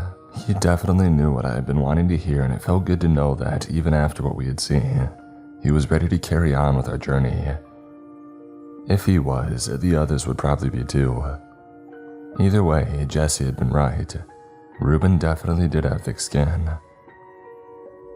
I thought about calling Lottie or someone else from the rest of the caravan to tell them what we had seen, but decided to save it for later. It'd be better for when they weren't in their cars. So we drove on for a while. Ruben fell asleep in the passenger seat, but after a few more hours he woke up and took the wheel so I could get some rest in turn. By the time that we pulled up to our second stop, Ruben had woke me up. I was actually feeling pretty refreshed. Nothing like being petrified and alone on some country road to distract you from your life having gone to crap. The second place that Rob had chosen for us to take a break from our journey was a large truck stop. We were the last members of the caravan to reach it, and the others had already been waiting for us. "Thanks for the ride," I told Ruben as I opened the door and climbed outside. "Well, my pleasure." Even before I spotted the nervous looks on everybody's faces, I sensed the tension in the air. Something simply felt wrong, and Ruben must have noticed it too as he growled a quiet, "What now?" under his breath. Lottie was the first one to truly take note of our arrival. She spun around and came rushing towards me, taking my hands in hers, her features derailed with worry. "Oh, thank God you made it. How are you? Is everything all right?" "Not really," I admitted. "Wait, what's happened with you guys?" "It's Bill. He was riding with Manuela and Jesse, and when there was this wooded stretch of the land, they stopped because Jesse had to take a leak. Well, while they were doing that, they figured they might as well get out and stretch their legs. So Manuela and Bill got out too and they all went for a walk. Apparently they had had an argument in the car, so they needed to take some time to cool off, and they went off in different directions, and then, you better get the rest from Manuela." She quickly squeezed my hands again before letting go and running off somewhere. I shook my head inside as I went about looking for my two other travel buddies. Jesse was sitting in the parking lot sidewalk, looking absolutely defeated. Manuela was standing next to him. She had taken off her shoes and was walking to and fro barefoot, her lip twitching as though she was talking to herself in her head. She kept shaking her head like she was saying, "No," over and over again. Upon seeing me approach, she looked up with a weak smile. "Hello," she greeted me, her voice breaking a little. "I see you've made it through your ride with Ruben." "Yeah, he's nice," I replied. "We were okay except for, never mind, I'll tell you later. What happened to Bill? Where is he?" "Oh, Rob took him to get something to eat somewhere quieter. He's not well. After what we saw in the woods, we aren't either, but he's been feeling terrible. We kind of fought for a while in the car back there, but I hope he'll be okay." "So what happened?" Manuela motioned me over as she lowered herself down to sit next to Jesse. I crouched down beside her. We had stopped by the woods and all got out to move around a little. It had been sort of steamy with the three of us, and Jesse had to relieve himself, so he went off on his own, and so did I. And Bill just marched right into those trees. I was walking alongside the road, and then I suddenly heard one of the guys scream out. I couldn't tell who it was at first, but then I heard Jesse shout Bill's name, and all I could do was try to follow their voices as best I could. It was so dark and I could hardly see anything, but then I bumped into someone. I was so startled that I tripped and fell onto my back, and then I finally saw who I had ran into. It wasn't Jesse or Bill. It was this woman, this girl, but she didn't look right. Manuela paused to take a deep breath and rub her temples. For a couple seconds, she was merely fumbling for words before finally finding the composure to speak up. She must have been around 18, and for the most part she was normal, except her neck was incredibly long and thin. I don't know how she could even hold her head upright. She was making these horrifying choking sounds, and it was awful. I tried to crawl away from her, even though she didn't actually move towards me, and then all of a sudden, Jesse picked me up from behind. He and Bill had actually been standing right there the whole time. They had seen the girl too, and that's why Bill had started screaming. He wasn't moving actually, he just stood and stared. We tried to get him away from there again. The girl wasn't coming at us, but we were all panicking. We had to grab both his arms and drag him back to the car by force. We stuffed him in there and drove away as fast as we could, and Jesse did his best to calm him down. He was nearly hyperventilating. But then he recovered and calmed down again, at least a little bit. And then he told us about the girl. He freaked out because he sort of used to know her. Well, actually more than that. I'm sorry, I want to say this tactfully. There's not really a way. The girl looked like his daughter. Bill is a daughter? I repeated blankly. Well, he used to. She's not around anymore. Oh my god. Yeah, Manuela muttered, sounding silently choked up. Of course, Bill nearly lost his mind. Seeing her like this, she didn't even look human in her neck. It was like this twisted insinuation, like a reminder of how she'd... You see what I mean? That's awful, I'm so sorry, I muttered. How is he now? Well, disturbed, like I said. Sure, he believes us now about that dead guy that we saw yesterday, but honestly, considering his breakdown, I'd rather nothing had happened and he would still be saying that we're full of it. Manuela groaned softly. I don't understand. I can't believe any of this is actually happening. Ever since we left, it feels like I've been going crazy, like we all are. I know that we ran away from the girl, so we didn't see her disappear, but she obviously couldn't have been real. Wait, but you did bump into her, so that means she was physically there, right? Manuela's brow furrowed. Well, I didn't think about that, she said quietly. What do you think that means? I gave her a quick rundown of what had happened when I had been riding with Ruben. So he said that these hallucinations or whatever they are might just be frightening, but as long as they weren't really there and they couldn't really hurt us, we'd probably be okay. Well, if that's not true, we might actually be in some trouble here. It's not something that I like to think about, but we might need to be prepared for things to get, well, worse. How can it get worse, though? I don't know, life finds a way, it seems, I said. Manuela gave me a soft, strained laugh, and then she squeezed my shoulder. And let's go check up on the others. At that point, Rob had returned, but without Bill. Instead, Ruben was walking alongside him. They appeared to be talking excitedly, and I figured that he was telling him about what we had seen. Rob was nodding occasionally, his hand buried in his salt and pepper hair.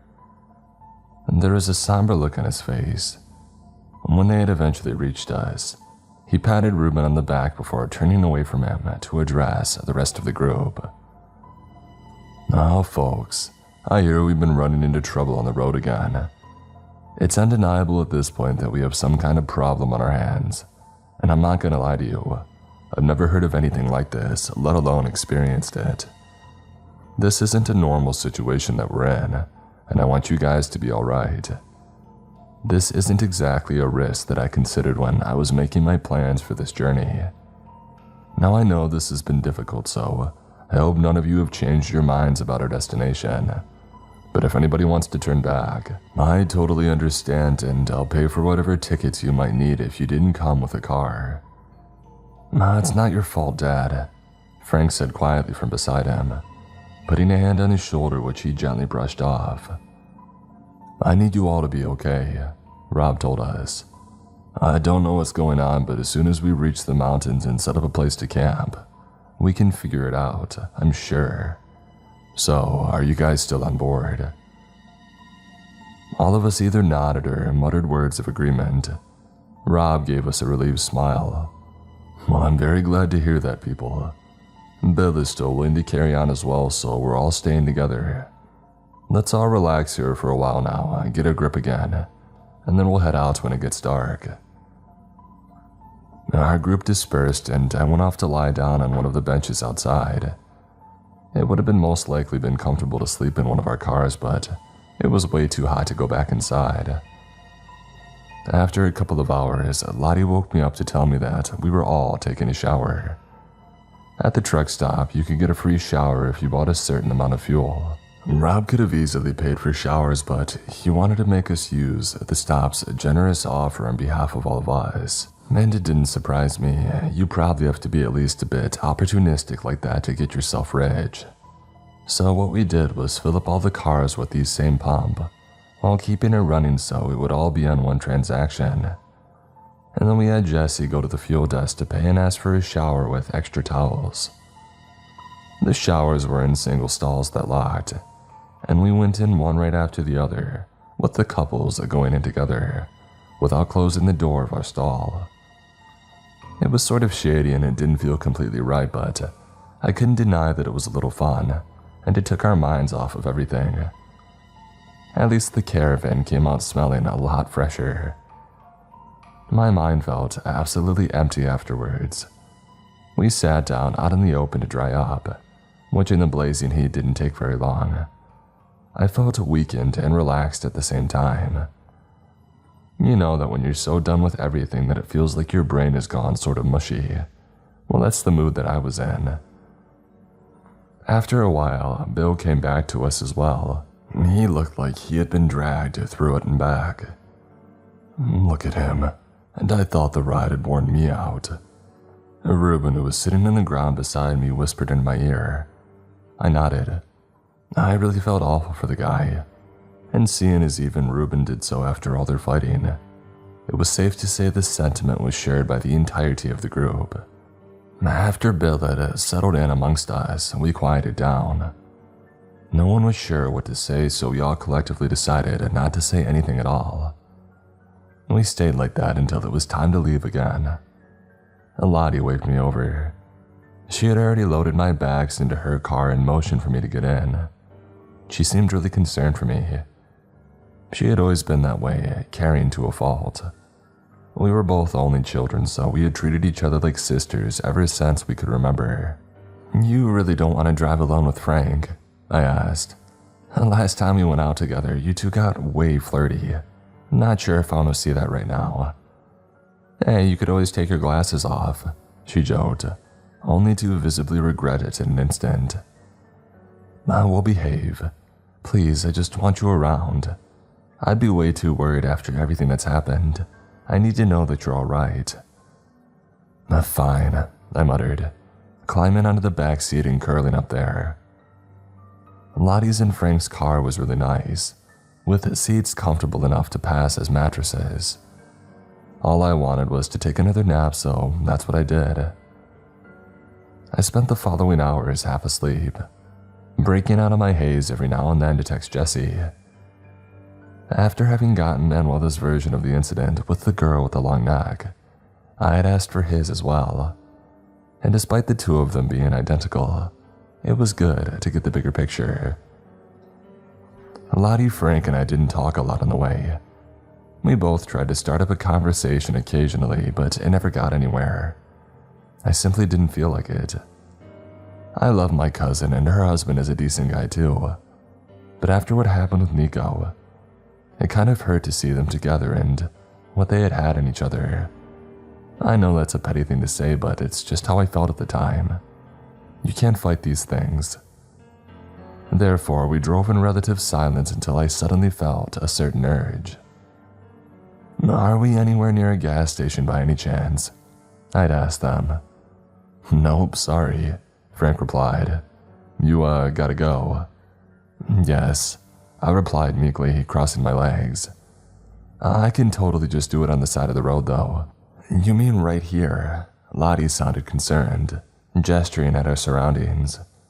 We were driving through woodland again with tall dark trees to either side.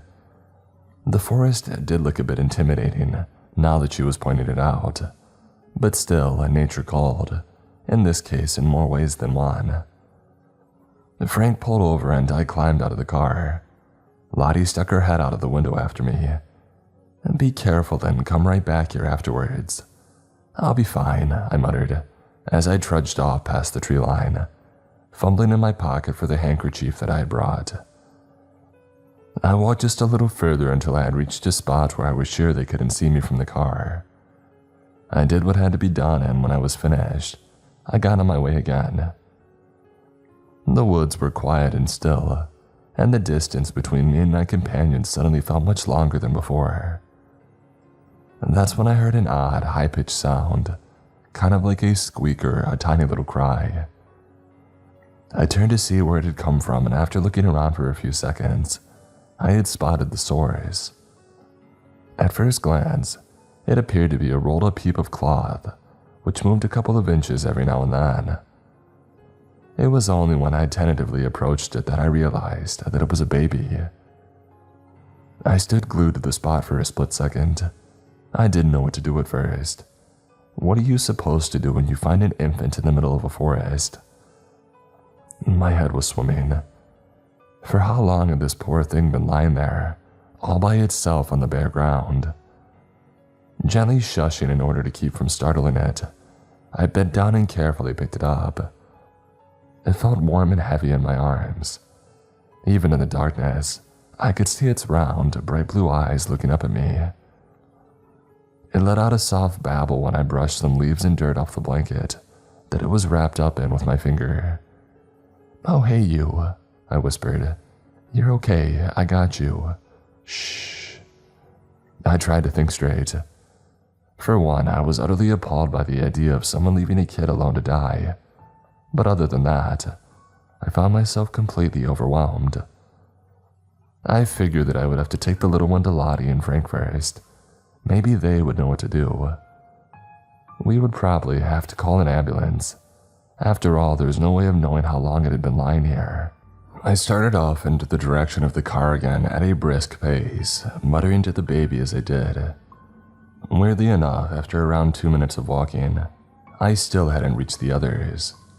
Not even the road was anywhere in sight. Feeling a pang of fright, I considered the option of having gotten lost. I cursed inwardly. There really couldn't have been a worse time for that to happen, and I hadn't even brought my phone. "Lottie," I shouted out into the darkness. "Guys, where are you?" No response. I repeated myself a little louder this time, yet still careful not to yell directly at the infant. I kept walking, growing increasingly desperate as there was still no trace of my friends. Was this even possible? I hadn't gone that far into the forest. Had I? "Sit down." I stopped in my tracks upon hearing the voice. It sounded warped and distorted, kind of like someone talking on a radio with really bad reception. It was high in pitch, almost enough to make my ears ring. "Just sit down somewhere and wait for them to find you. Hold on to me, I'm all you'll ever have." I stared down at the little bundle in my arms. The thought in itself was bizarre, but it sounded like it was coming from the baby. I couldn't see anything anymore. The forest around me had gotten so dark that even with my glasses on, I was basically rendered half blind. "Stay here and hold me. I'm what you wanted, right? You'll never have anything like me again." Why not? I don't know why I asked that.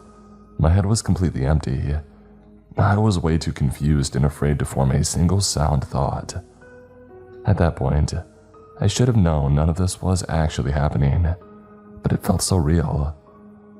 "Because you're never going to fall in love again, and nobody will ever feel close enough to you to start a family with you. Nobody. After how much of a wreck you become, who would have you anyways?" I don't quite know what happened then, but when I came to, I was lying curled up on the forest floor with Lottie's hand on my shoulder.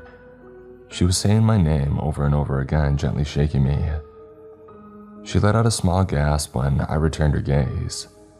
"Can you see me? Are you awake? Say something, please." "Where's the baby?" The question was out of my mouth before I even registered that my arms were empty. "What baby?" The baby. I found it here. It was all alone." "Oh, sweetie, there is no baby. Come on. Let's get you up. Here we go." She gently placed her arm behind my back, hoisting me into a sitting position before bringing me up to my feet. She guided me back to the car where she helped me sit down. "Have you got her?" Frank's voice rang out from behind us as he caught up to us. He had apparently been searching in the woods for me too. "Yeah, she's here." "Oh, thank God. Is she all right? What happened?" We stayed by the roadside for a few more minutes. Lottie was dabbing my forehead and cheeks with a wet piece of cloth, wiping the sweat and tears off my face. Eventually, my breathing had returned to normal, and after gulping down 2 bottles of cold water, the world was finally coming back into focus. I told my cousin what had happened, or at least the better part of it. I tried to fall back asleep until the caravan had arrived at its next stop. It wasn't actually planned, more like a little one in between. After my crisis, Lottie had called Rob and told him that we needed a timeout, so he decided that we would briefly get together at this pole next to a small gas station and talk things over. It was that time of night where the sky was at its absolute darkest when we got out of our cars. Fortunately, none of us were too tired, so our minds, except for mine, were still relatively sharp. Rob came over to check up on me first thing. He asked me how I was feeling and if there was anything he could do for me. I asked for some candy from the gas station shop, and surprisingly he took me quite seriously, as he marched right off and came back with various bags of gummy bears. "Hey, it's on me." "Thank you, you really didn't have to." "Yes, I do. I don't know how any of this is happening, and it's definitely not what I had planned, but I ought to get you guys through this." He let out a deep sigh. "At least you're communicating. Bill shut down completely for almost a day there. I don't want that to happen again." I had to hand it to him. He really seemed to care about us. After our conversation, I sat down by myself on the ground next to Ruben's truck, eating gummy bears and staring at the sky while the others were talking about our shared problem. I felt too drained to be a part of the discussion.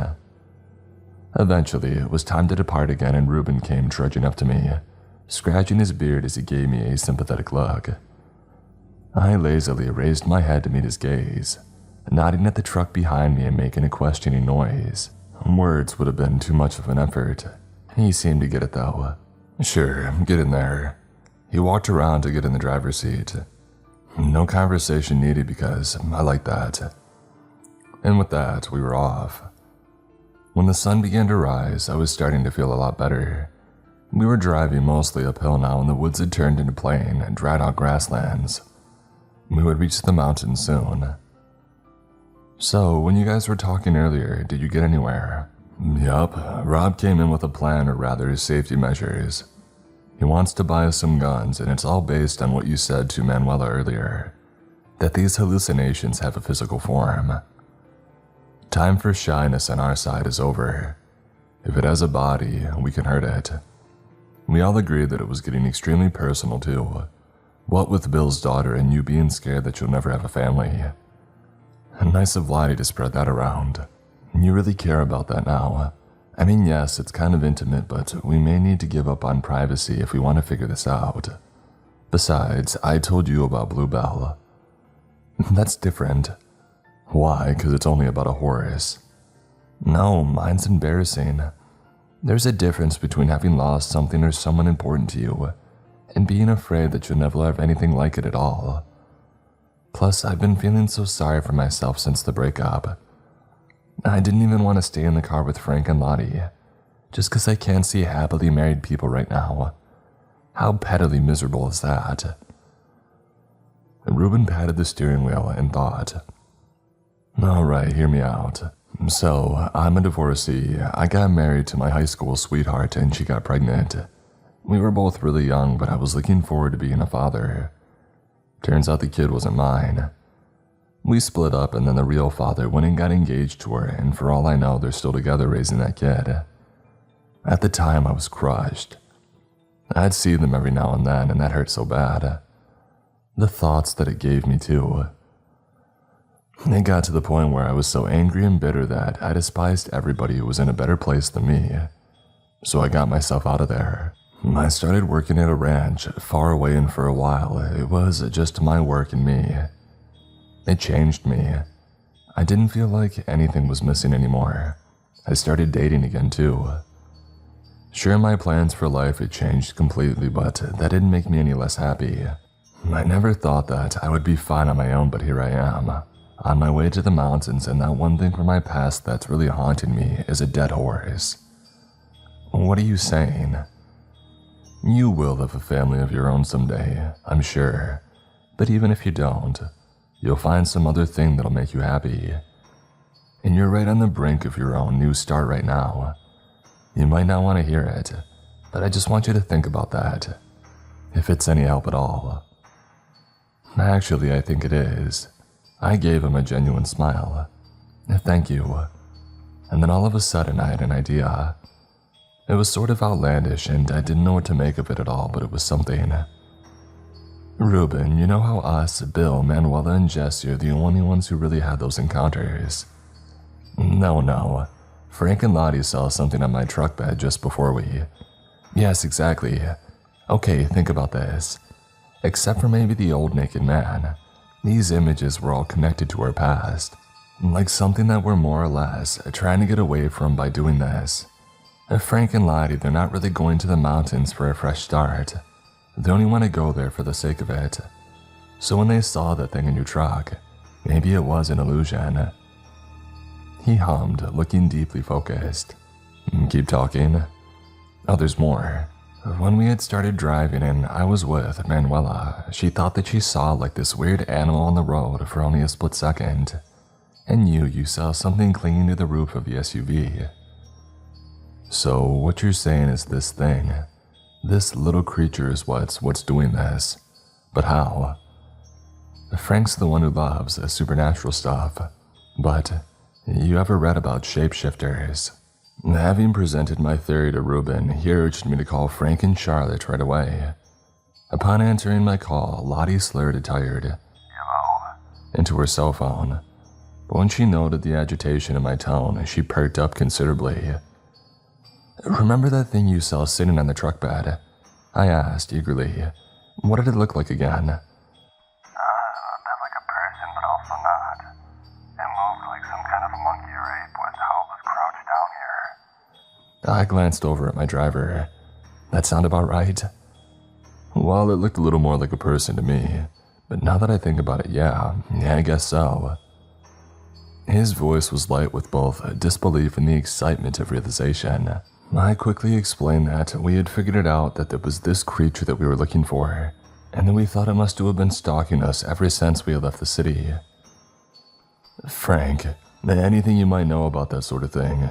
You're the folklore nerd. Ruben shouted into the phone from beside me. No, I don't know. It reminds me of a couple of things, actually. You know what a will-o'-the-wisp is. What? Ruben shouted again, right into my ear.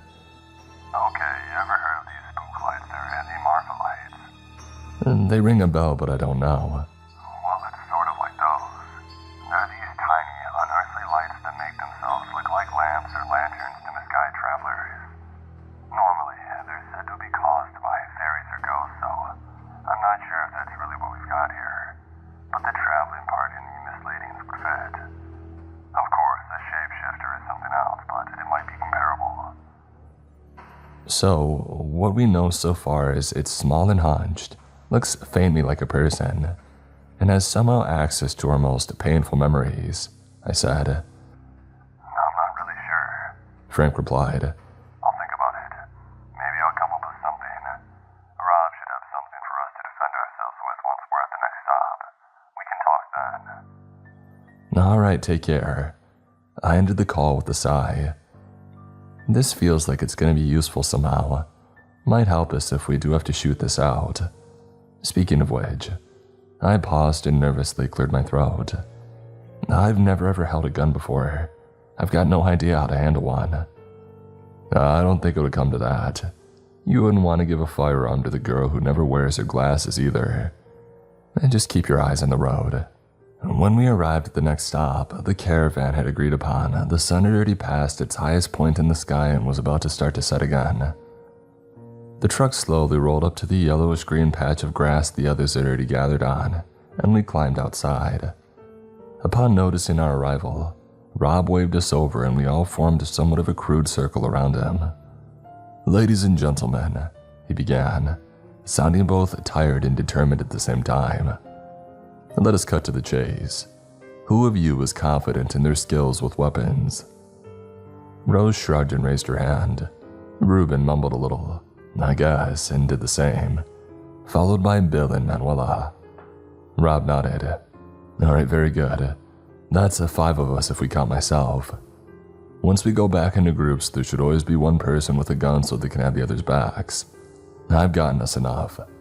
They're not top-notch, but they'll do the trick. Frank, there is something that you wanted to tell us too." Right," his son spoke up, clearing his throat. "Kitty came up with this theory on what we're looking for, so I've been trying to figure out what exactly this thing is. I can't say that I know this for sure, but I did remember a pretty obscure legend that would match this one to a fault. Alright, so there's this dwarfish, a humanoid spirit that has the ability of taking on different shapes and forms. Just like ours, it can get into the minds of the people it focuses on, and it'll use what it sees to frighten them out of its settled territory. It's not a mind reader, but it can view certain memories, and this is where it gets interesting. Remember the ghost story that I made up for you guys? Of course, that was only me trying to be funny, but I might have been on the right track anyways. These creatures don't mark their haunts, but they do live in determinate spots and they're very defensive of them. Our land could really be the home of one of these things. I imagine that it spotted us at some point since Dad, Lottie, and I kept coming there to check out the place, and it must have attached itself to us, and it's probably been following us until it realized that we were getting ready to go there together, so then it decided to make its move. I've heard of this thing a couple of years ago and I forgot about it for a long time. A buddy of mine who's pretty crazy about folklore too told me. I don't think he had a name for it though. The problem is, the shapeshifter has already shown us some twisted stuff that's meant to make us uneasy, so it's probably only going to get worse from here. It'll try to keep us away from our land, and I'm sure it'll give it all that it's got. If we thought that the old naked guy was bad, we're not going to like what this thing might come up with once it grows desperate, and it most likely will once it realizes we're not going to stop. Frank ended his explanation with a somber nod. "So what's the plan exactly?" Bill asked. "Next time we see something creepy, we shoot at it?" Pretty much what I had in mind, yeah," Frank answered in a dry tone. "Maybe that won't work at first and maybe it won't kill it, but it's probably not going to like it either. We shoot to get it off our backs, and if we don't manage to get rid of it, we'll have to deal with it when we reach the mountains. We need to off it one way or another, and the sooner the better, before things get truly out of hand. Then again, we know that it doesn't like people, so it'll stay away from us when we're all together like this. On the road, that's not possible, of course, but it'll be a benefit for us if we need to confront it in the mountains. It's not going to grant us safe passage," Manuela said as she took the gun handed to her by Rob. "So basically, we keep driving and wait for it to attack again so we can defend ourselves." "Basically, yes. I know that it'll be nerve-wracking, but it's all that we can do." Manuela sighed resignedly. "This will be a long night, won't it? Kitty, are you coming along with us?" For the final part of the drive, I rode with Manuela and Jesse. Rob and Myrna stayed together and Rose joined Frank and Lottie, leaving Bill and Reuben as a reluctant team once again. I spent the remaining time washing my hair with shampoo and bottled water, which is not at all easy. At least it got dry in no time. The pull-in gave us the chance to freshen up and quickly buy some more supplies, mostly snacks, candy, water, and coffee, before we all got ready to depart once more, getting back into Manuela's SUV. I was feeling a little giddy. We were almost there, and yet this whole trip still felt like kind of a fever dream. "Where'd you learn to shoot?" I asked Manuela. "Oh, my mother taught me. She did it for sport, only at targets. I was pretty good at it too. It's been some time, but I think I can handle it just fine. Only it'll feel different actually shooting at something. Well, real." I allowed myself to smile. Her confidence was heartening. Jessie, however, remained visibly uncomfortable. "When we heard it, do you think it might try to do something to us too? I mean, it hasn't gotten violent yet, all things considered. I don't know if I want to see it go into a frenzy." Frank didn't say anything about that, did he? "I don't think it'll be able to do a lot of physical harm," I remarked. "If it could, it would simply do that instead of tormenting us mentally. What if it just doesn't do that because it wants to get rid of us the peaceful way?" Manuela laughed bitterly. "This thing has been making a mockery of a man's dead daughter. Bill almost lost his mind when he saw it. If that's its idea of a peaceful way, I don't want to know what it thinks is outright war." "Why are you scared of hurting it?" I asked. "Oh, I don't know. Maybe we should really leave it alone. We're taking a huge risk here." "Perhaps, but this is our land now. It's my future and my new start. I'm not going to let some goblin between me and that." Manuela told him with a seriousness that left no room for doubt. "And neither should you. This is your shot at leaving the gross, smelly city, remember?" Jesse seemingly agreed, nodding as he drew himself up, nesting further into his seat. I looked over at him, mustering a reassuring smile, or at least what I was hoping to be one. "I'm creeped out too," I said quietly. "We'll see this through though, okay?" Jesse puffed out his chest a little, looking slightly more at ease. I thought of how he had been acting at the start of our trip. I missed that outgoing, spunky side of his. I never had an older brother, but with his teasing and joking around, Jesse had somehow made me feel what it might be like to have one. I hoped that he would return to his normal self soon. We drove on for hours and hours, but it didn't feel like much time was passing. Glancing over at Manuela, I watched her staring at the road ahead, a small serene smile playing on her lips. She had turned on the radio and was humming along with the music. Her gun was resting safely in the glove compartment. Suddenly she perked up. "You guys, look up ahead."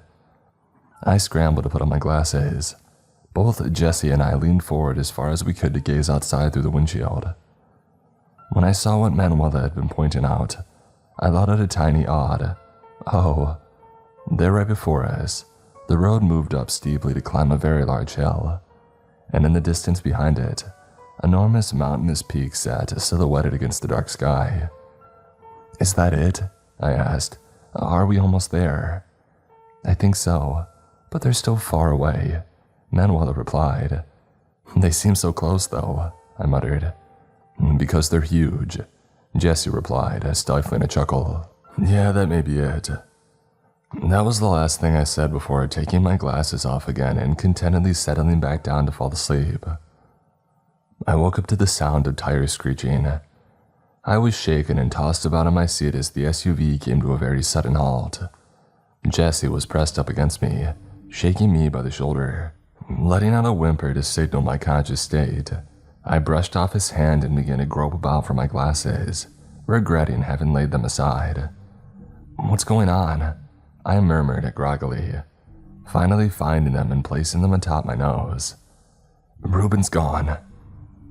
He had to say no more than that to send me into a momentary state of shock.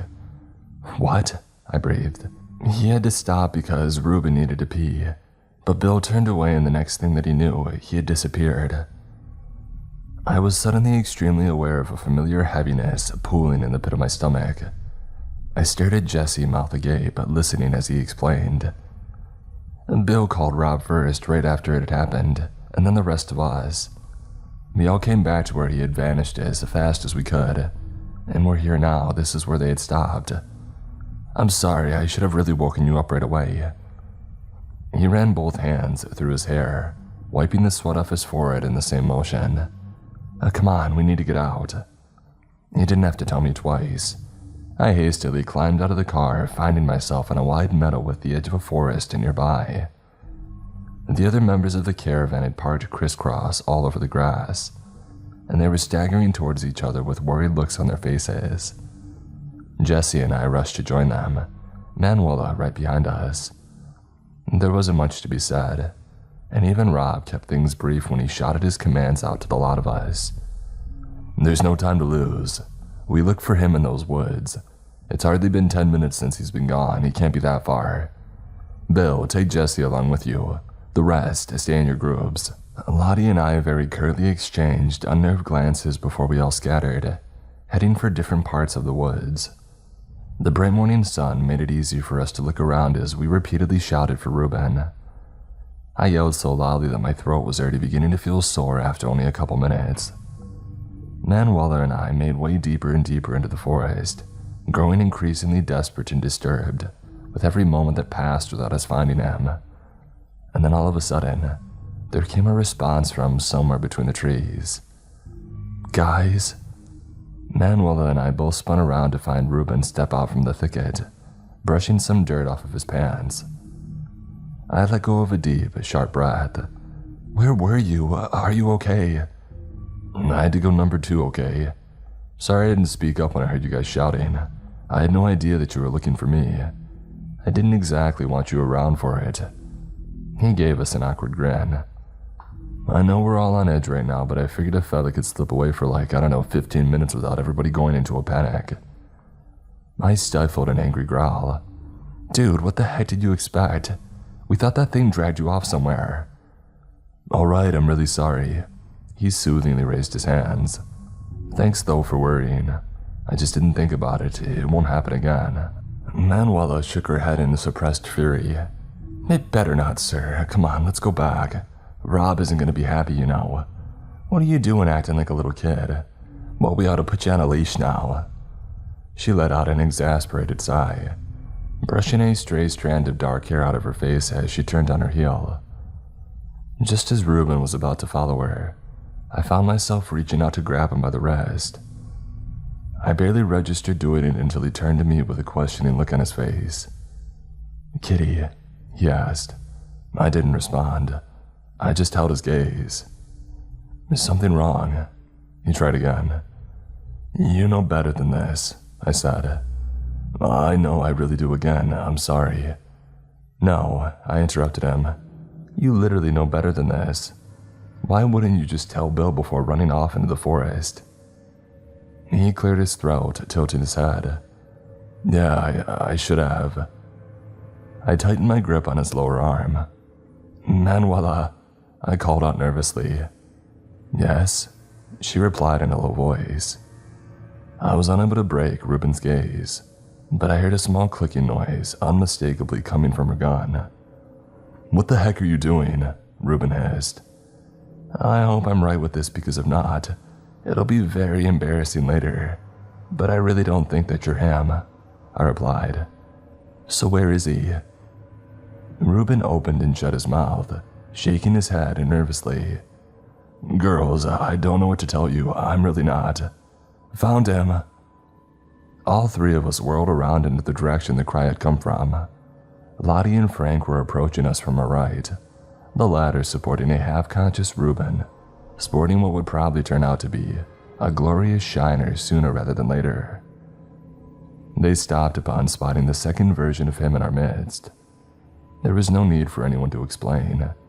They understood the moment they laid eyes upon the imposter. That same instant I realized that the arm in my grip was slimming, like the flesh and bones were rapidly shrinking down to form a much thinner, shorter version of the limb. Before I could adjust my grip, the other Ruben had torn away from me, and within a mere split second, the rest of his body underwent a similar transformation. And before I knew it, a very short person was crouching on the ground before me. However, I could barely get a peek at it before it took off into the forest though, letting out a warped, ear-piercing shriek as it did. "It's getting away," Lottie cried out. Manuela thought differently. "Get him back to the others," she bellowed, already having started to run into the same direction as the creature. "Kitty, you're coming with me." And together we began chasing after the thing. We already couldn't see it anymore, but we had a rough idea on where it had gone. "You still have your gun, right?" I called over to her. "Yeah," she panted. "Can you see the thing?" Due to my hard breathing and the humidity, my glasses had fogged up a little, and for the moment, I couldn't see much of anything. "No, just keep going." I yelled back at her as I took my glasses off and still running, scrambled to try and wipe them off using my shirt. "I'm right behind you." To make a long story short, we lost sight of the shapeshifter. We came to a halt in the middle of the clearing, exhausted and nearly out of breath. "Dang it," Manuela hissed. "I can't believe this, come on, let's head back." "Sorry for slowing you down," I muttered. "No matter, it won't be the last that we see of it." Reuniting with the caravan, we found the others had been awaiting us. They had already gotten the rundown of what had happened from Frank and Lottie, and Manuela regretfully informed them that we hadn't managed to catch up with the shapeshifter. Reuben was sitting on the open bed of Rob's giant truck, Rose standing behind him. He was not a pretty sight. His eye had already begun to swell, and there was a small laceration on his upper lip, and his nose was bleeding. Rose was busy handing him fresh tissues every now and again. I walked up to the two of them and greeting them with a wave. "Hey," I said softly, "how you doing?" Reuben let out a pitiable groan as he lifted his head to look at me with only one healthy eye. "I'm okay," he grunted. "That little guy busted my lip, and I sincerely hope my face will stop leaking soon." "Your nose isn't broken, is it?" "No, it feels whole, but it keeps on dripping. Look at this here." He removed another deeply red tissue from his nose to replace it with a new one. "This is going to be interesting, though. I've never had a black eye before. As for the lip, scars are considered hot, right?" "Totally," I said with a chuckle. At least this time we could be sure that it was really him. "So what happened back there?" "I don't know. I was standing there going about my business and then got hit over the back of the head. I got really dizzy and fell down. And then it hit me in the face some more and dragged me off into the dirt back there and... oh crap, that hurts." He replaced his tissue once again. "So, you didn't get it, did you?" "Nope, lost it in the woods." "Oh, no worries, it'll come back." "Well, most likely not for now," Frank chimed in. "But it'll definitely try something again the next chance that it gets." He and the others had grouped up around us, looking solemn and more than a little shaken. "So where do we go from here?" Rose asked. "Any plans in particular?" "Well, I think we should try and drive the last stretch without taking any breaks. We really shouldn't stop and risk splitting up again. Once we're up in those mountains, it can't really get us by ourselves anymore. It'll be less of a threat then. So the next time that we take it on, we gotta do it together." Frank replied. "What do you guys think?" "That sounds good to me," Rob said. "Does everybody have enough supplies? I still have some snacks and cold water over which I'd be happy to part with, just in case anybody needs them." "Getting there shouldn't be a problem. It's not too long anymore," Lottie assured him. "Well, good. So once we're there, we should start searching its hideout straight away. We'll all be tired, but we can't risk setting up camp and sleeping there with that thing still roaming around." Rob looked around the group, receiving nods of affirmation in response. "All right then. So if you can get rest during the ride, please do. And get yourselves fueled up, everyone. Speaking of fuel, we all have enough gas, correct? All right, great. Let's all stretch our legs a little bit and then take off again. After this, only stop if it's absolutely necessary, and you need to call us before you do. No one goes off on their own, not after this." He sighed deeply. "All right, let's say 15 minutes. We all walked off, mostly to and fro, movement just for the sake of it. After a few hours of sitting in the same place, you really don't feel your butt anymore, and I had learned to appreciate these little breaks immensely. Just before we got ready to depart for the final time, Lottie approached me with an almost wistful look in her face. "So this is it," she said. "We're almost there." "Yeah, it seems it." "Are you nervous?" About the shapeshifter, yes. About the mountains, no." Charlotte smiled.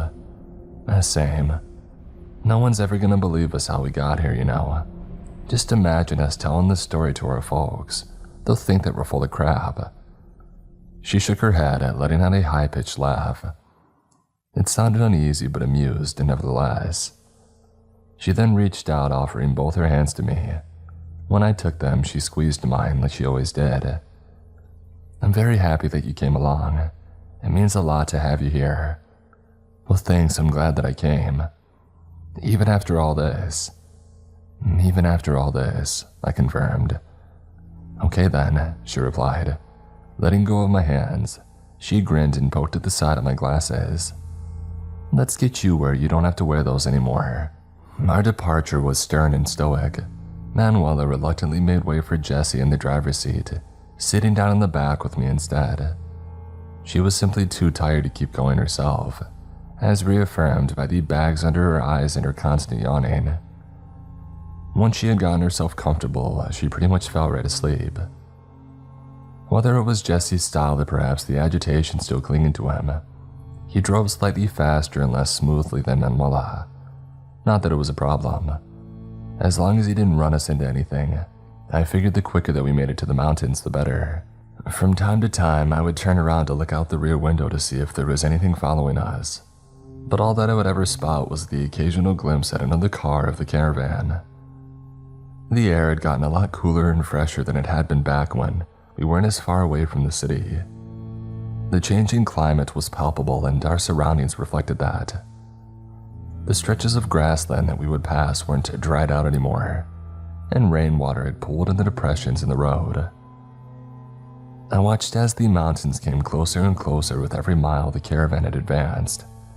Jesse was humming to himself, his spirits higher than before now that our destination was within plain sight. We're almost there, I remarked, my voice lowered in order to avoid waking up Manuela. Yeah, I suppose. I still can't believe it, really. Me neither. I can't wait. He gave me a quick smile in the rearview mirror. Yeah, we're gonna make this work. I was scared earlier, and I guess I still am, but I think that it'll be fine once we take care of our little problem. It was perfect timing. Just as those words had left his mouth, a gravelly, distorted howl came from somewhere behind us. My heart sank, but only for a moment. I looked over at Jesse to find that his face had hardened. There was a steely determination in his eyes, and he gave me a wire grin. I guess it's on then. Do not slow down. We've talked about this. Keep going, don't stop. I told Jesse, twisting around to look out the window. Relax, I got this. Can you see it anywhere? No, but there's Bill and Ruben right behind us. They're speeding and they must have heard it too. Well, stay calm, there's not much that it can do. It's only trying to creep us out.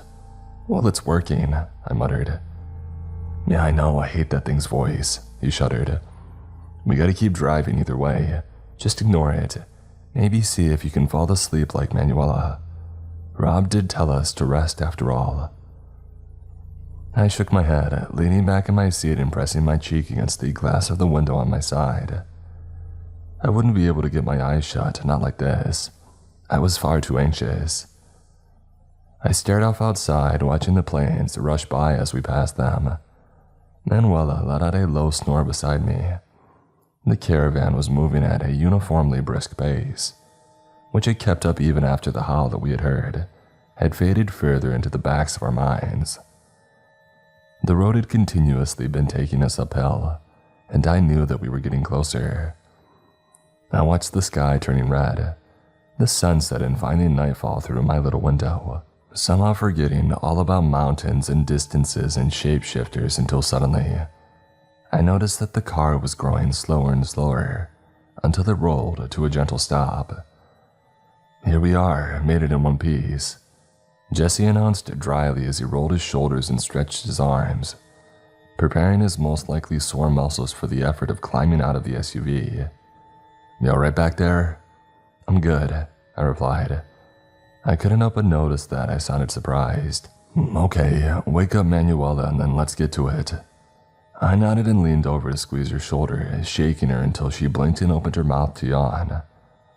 Upon opening the door, I was greeted by a waft of clear, cool air. I greedily sucked it in, nothing the sweet, underlying scent of wood and grass that carried along with it.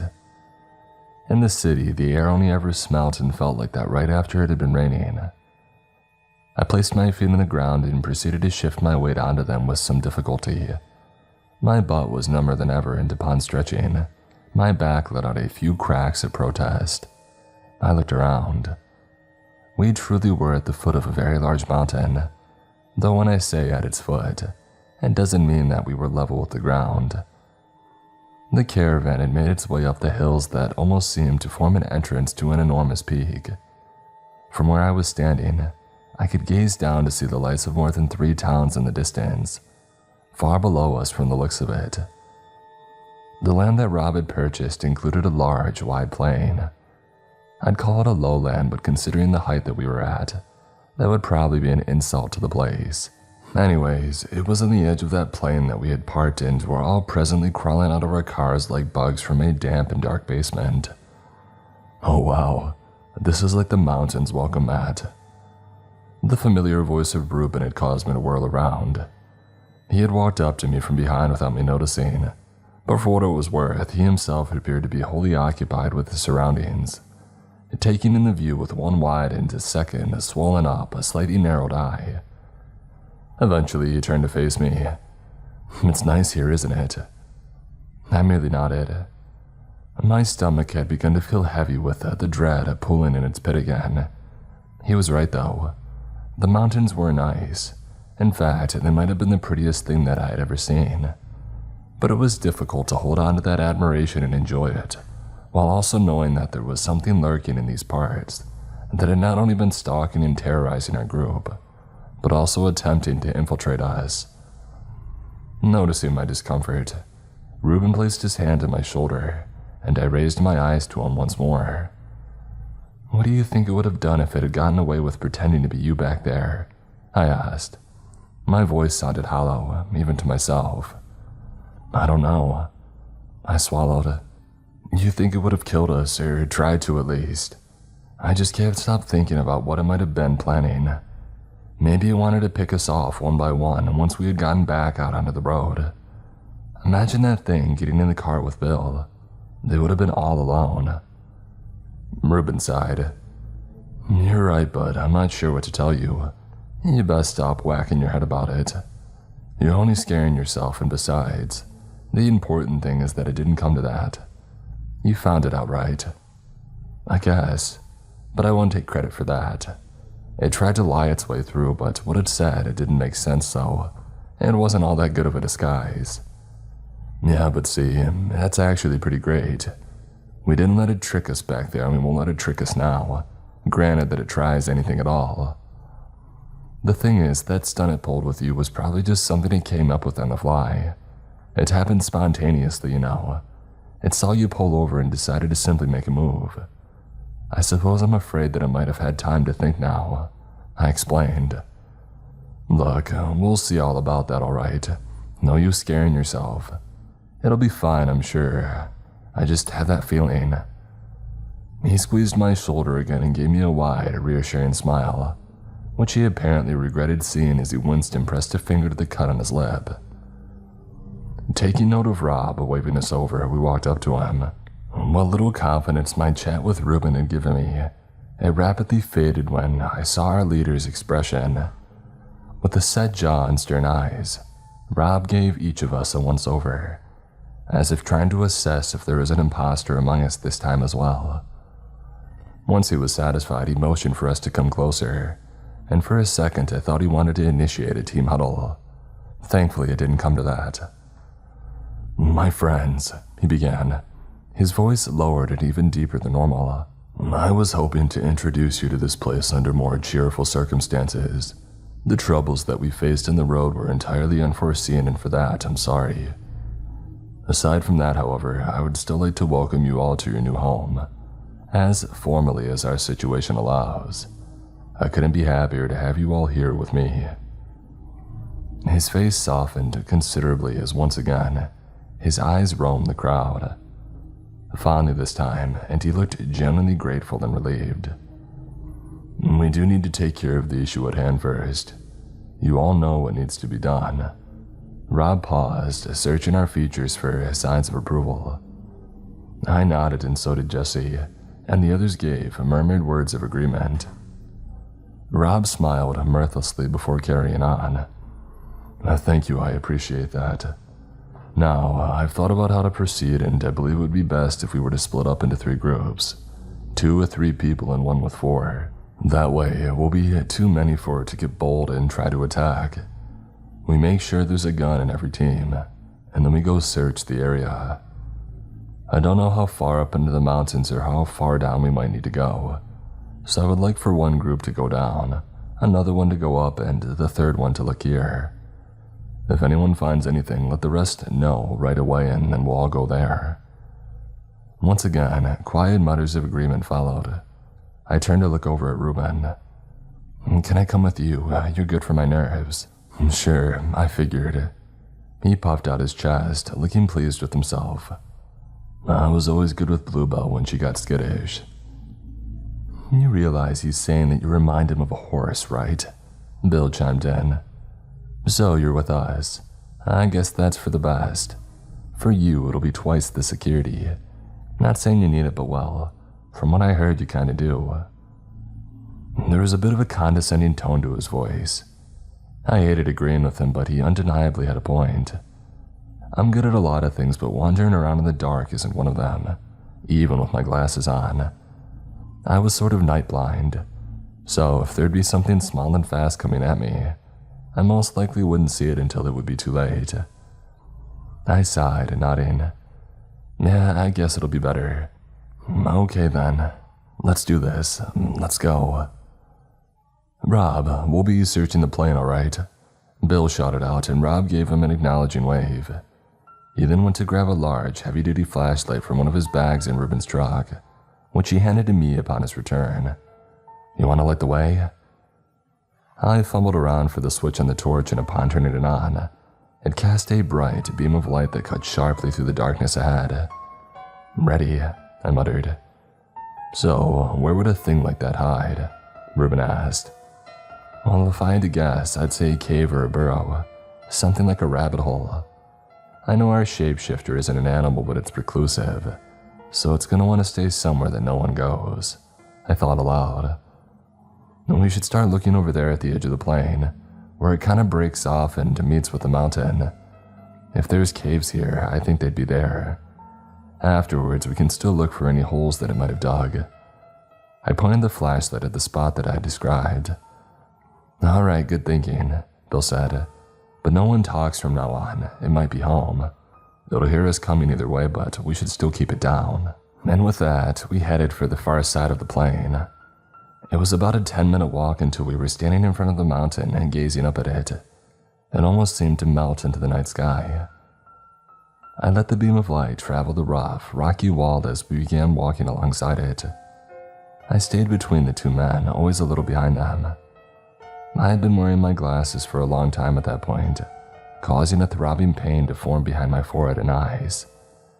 Guys, I'm gonna take my glasses off for a few minutes, I announced in a hushed and nervously breathy voice. You sure? Bill asked. What with us looking for caves and holes here? I know, try to keep me from falling into anything if you can, but I really need to, my head's killing me. I slid them off my nose and held them out to a much blurrier looking Ruben. Put them in your pocket, please. He nodded, taking them from me and stowing them away somewhere in his shirt. I looked around, giving my new surroundings a tentative once-over. I couldn't see much of anything anymore, but for some reason I liked it. I could walk just fine, seeing as all I had to do was stay close to Ruben and Bill. And the ground was flat and even, so there wasn't much I could have tripped on. So it's working, I remember thinking.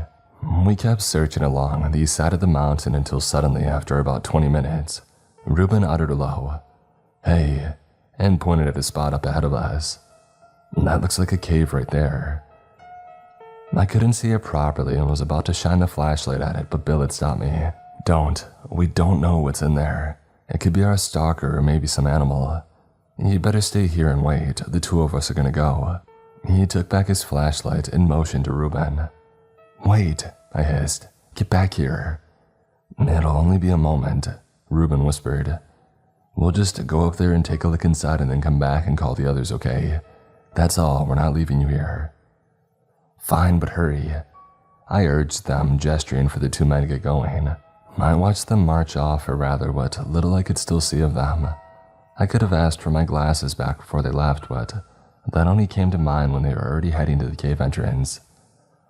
I was left standing alone in the darkness, with only the insects chirping in the grass to keep me company. After about 2 minutes, I took a couple cautious steps up to the rock wall and leaned against it. After another 5, I sat on the ground. I was beginning to get worried. Hadn't they said they only wanted to take a quick peek inside? And picking up a low rustling noise in the bushes a little off to my right, I turned my head. Of course, I couldn't see a thing, but I still tried to make out the source of the sound until giving up and deciding that it had to be a small critter. But then finally I heard footsteps approaching, though not from the direction of the cave. I jumped to my feet, immediately on high alert. "Who's there?" I shouted out. For a few seconds there was no answer. All I could hear was my own heartbeat. And then eventually it came. No, just me. It's strange hearing your own voice.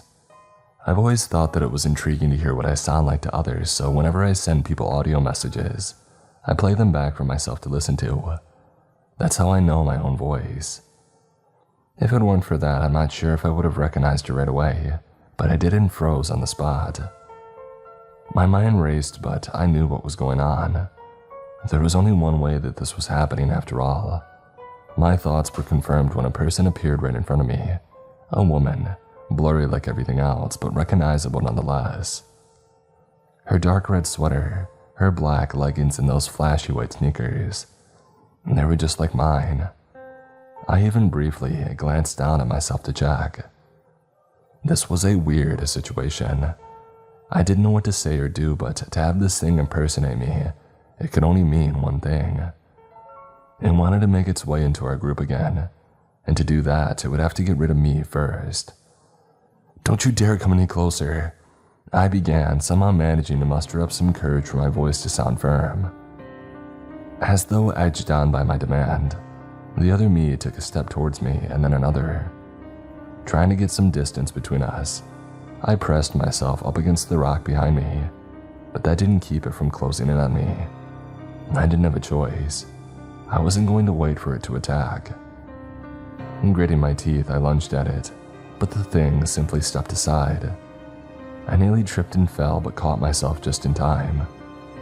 Before I could turn around, however, I felt a cold hand wrap around the back of my neck. It's, or rather my own fingertips, digging into my skin. I let out a pained whine as it forced me onto my knees. I struggled in its grip, trying to get a hold of its arms or land a punch somewhere, but I couldn't. It was still behind me, and while I wasn't sure how it was planning on subduing me, I didn't want to wait and find out. Instead, I took a deep breath, filling my lungs with air before letting out the loudest, most ear-piercing shriek of my entire life. It lasted for several seconds, and even the creature seemed stunned by it. I began to scream for Reuben and Bill, blindly thrashing around in the creature's arms until it let go of me and I tumbled down onto all fours. Brushing myself off and rising to my feet, I suddenly became aware of rapid footsteps approaching, and a bright flashlight beam illuminating myself and the imposter. Ah, heck, Bill growled as he handed the torch to Reuben and reached for his gun. "All right, ladies, and neither of you move." "You shouldn't have left me here," the creature spoke up. It sounded convincingly upset, and I felt a chill run down my spine. "Oh, thank God you came back in time." "No, that's the fake one," I protested, pointing at the other me. "I was sitting right there and it was hiding in the bushes, and then it came out and it looked like me. You have to believe me." Bill and Reuben stepped a little closer to one another. I couldn't make out the looks on their faces, but they seemed to be whispering to one another. "I'm Kitty," I tried again. "I'm the real one, I swear to God." I found myself at a loss for words. I mean, what was I supposed to say? How could I ever prove to them that I was telling the truth? They hadn't seen the creature come out and attack me, and now that they were here, the imposter wouldn't try to get rid of me again. But if Ruben and Bill would end up thinking that I wasn't the real one, well, they wouldn't have to. I was thinking feverishly, persuading them by sharing some personal knowledge that would be useless. The shapeshifter had access to our memories, maybe even some very recent ones. There was a chance that it would know whatever I knew and try to do the same. Bill and Ruben would most likely not give it credence either way. I was beginning to grow desperate. "Shoot it already," the other me snapped at the man. "Hurry before it starts running away again." "Just shut up, both of you," Bill shouted, and I detected a hint of fearful confusion in his voice. He leaned over to Ruben again. The latter had tucked the flashlight under his arm and was fidgeting with something that I couldn't see. They murmured amongst themselves again, and I restlessly shifted my weight from one foot to the other, my hands shaking and my lip quivering. Meanwhile, the imposter stood unmoved, cold and confident, keeping up a facade of seething anger. "Hurry," she urged them. "Please." "Yeah, okay," Ruben replied, sounding resigned. He took a few steps towards us, and at the first, I felt a spark of hope, until he took a sharp turn towards me, grabbed my arm and twisted it behind my back. I let out a high-pitched whimper. "Please don't," I uttered, my voice shaking. "It's me, it's really me." I felt hot tears start to roll down my face. This was it. He didn't believe me, he would shoot me. Ruben would actually shoot me. And then suddenly, I felt his breath on the side of my face. "Relax. I know, he whispered.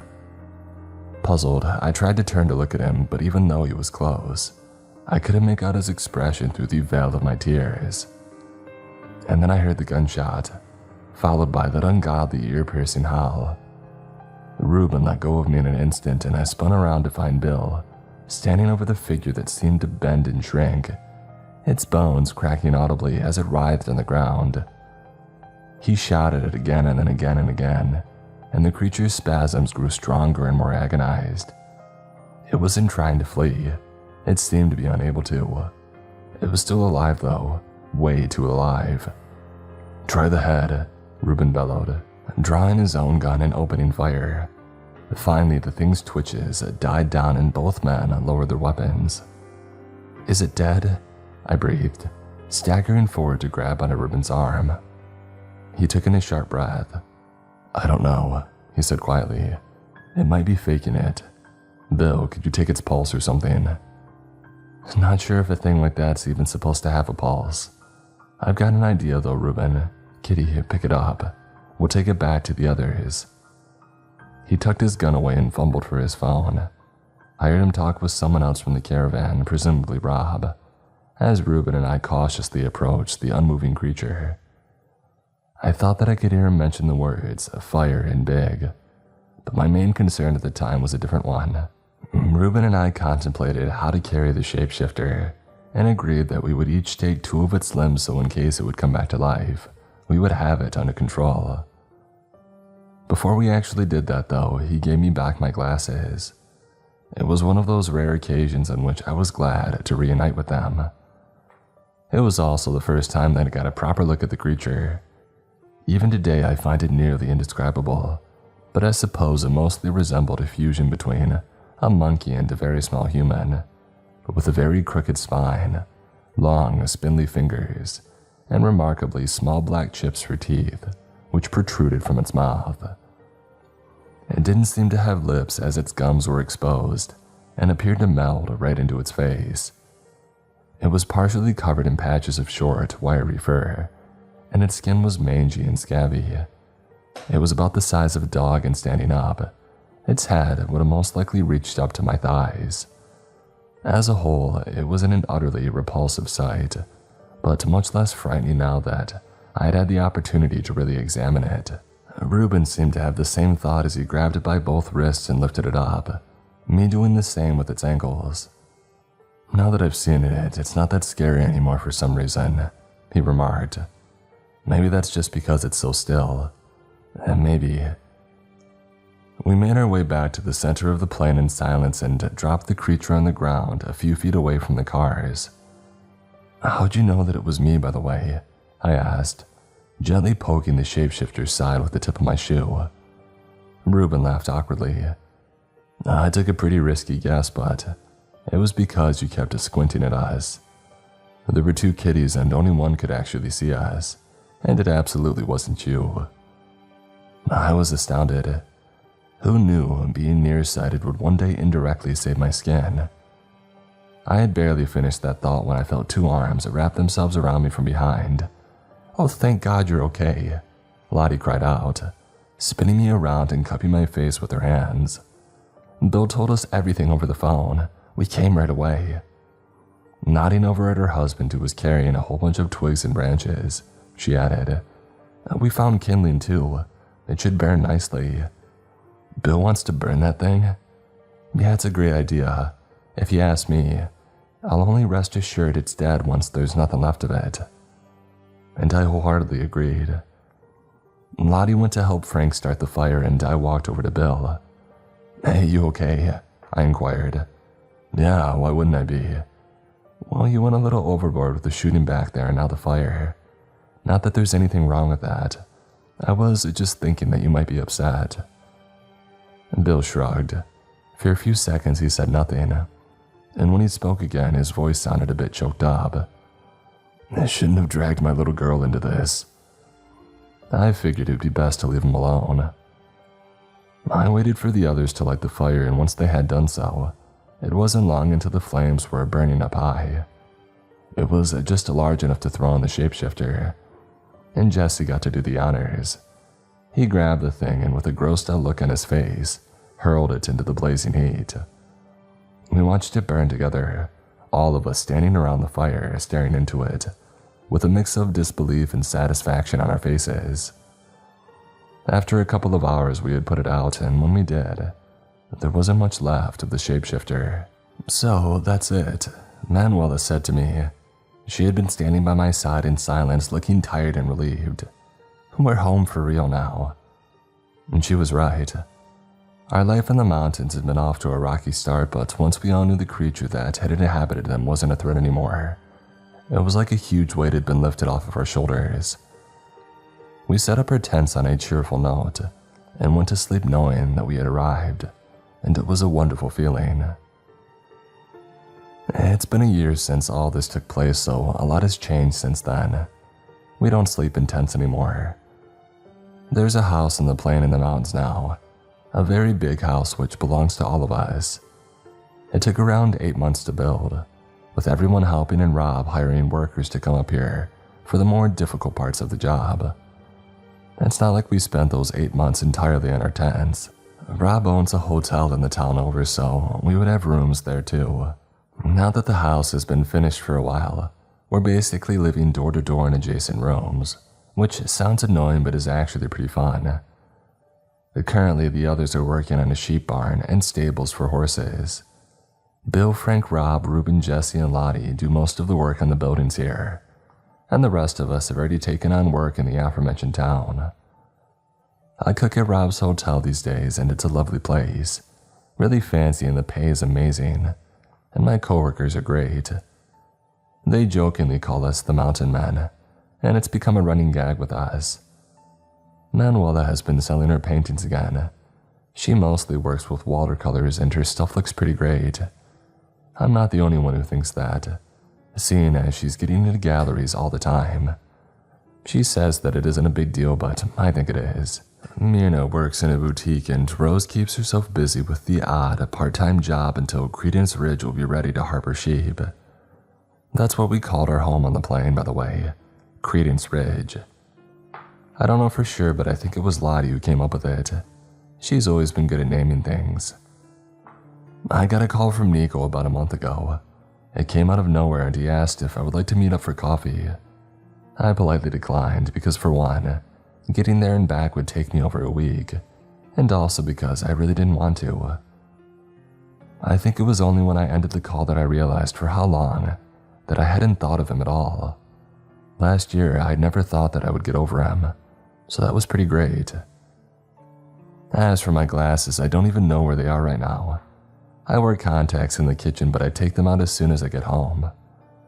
My room at Credence Ridge is big and bright, with all the furniture pushed up against the wall, so I don't have to worry about tripping over anything. And thanks to Rob, it's the same with the other open rooms in the house, so I don't have to see it all that well to get around. I spend most of my spare time hanging out with Lottie and the others outside. We can't get enough of the mountain air. On some days, it smells so sweet and fresh that it's almost heady. Even after a year, Jesse's still raving about how amazing it is up here. He's always been the one to show the most enthusiasm, but we all feel that way. A year ago, I would have never guessed that coming here would be such a good decision, but it really was. Maybe even the best one I've ever made.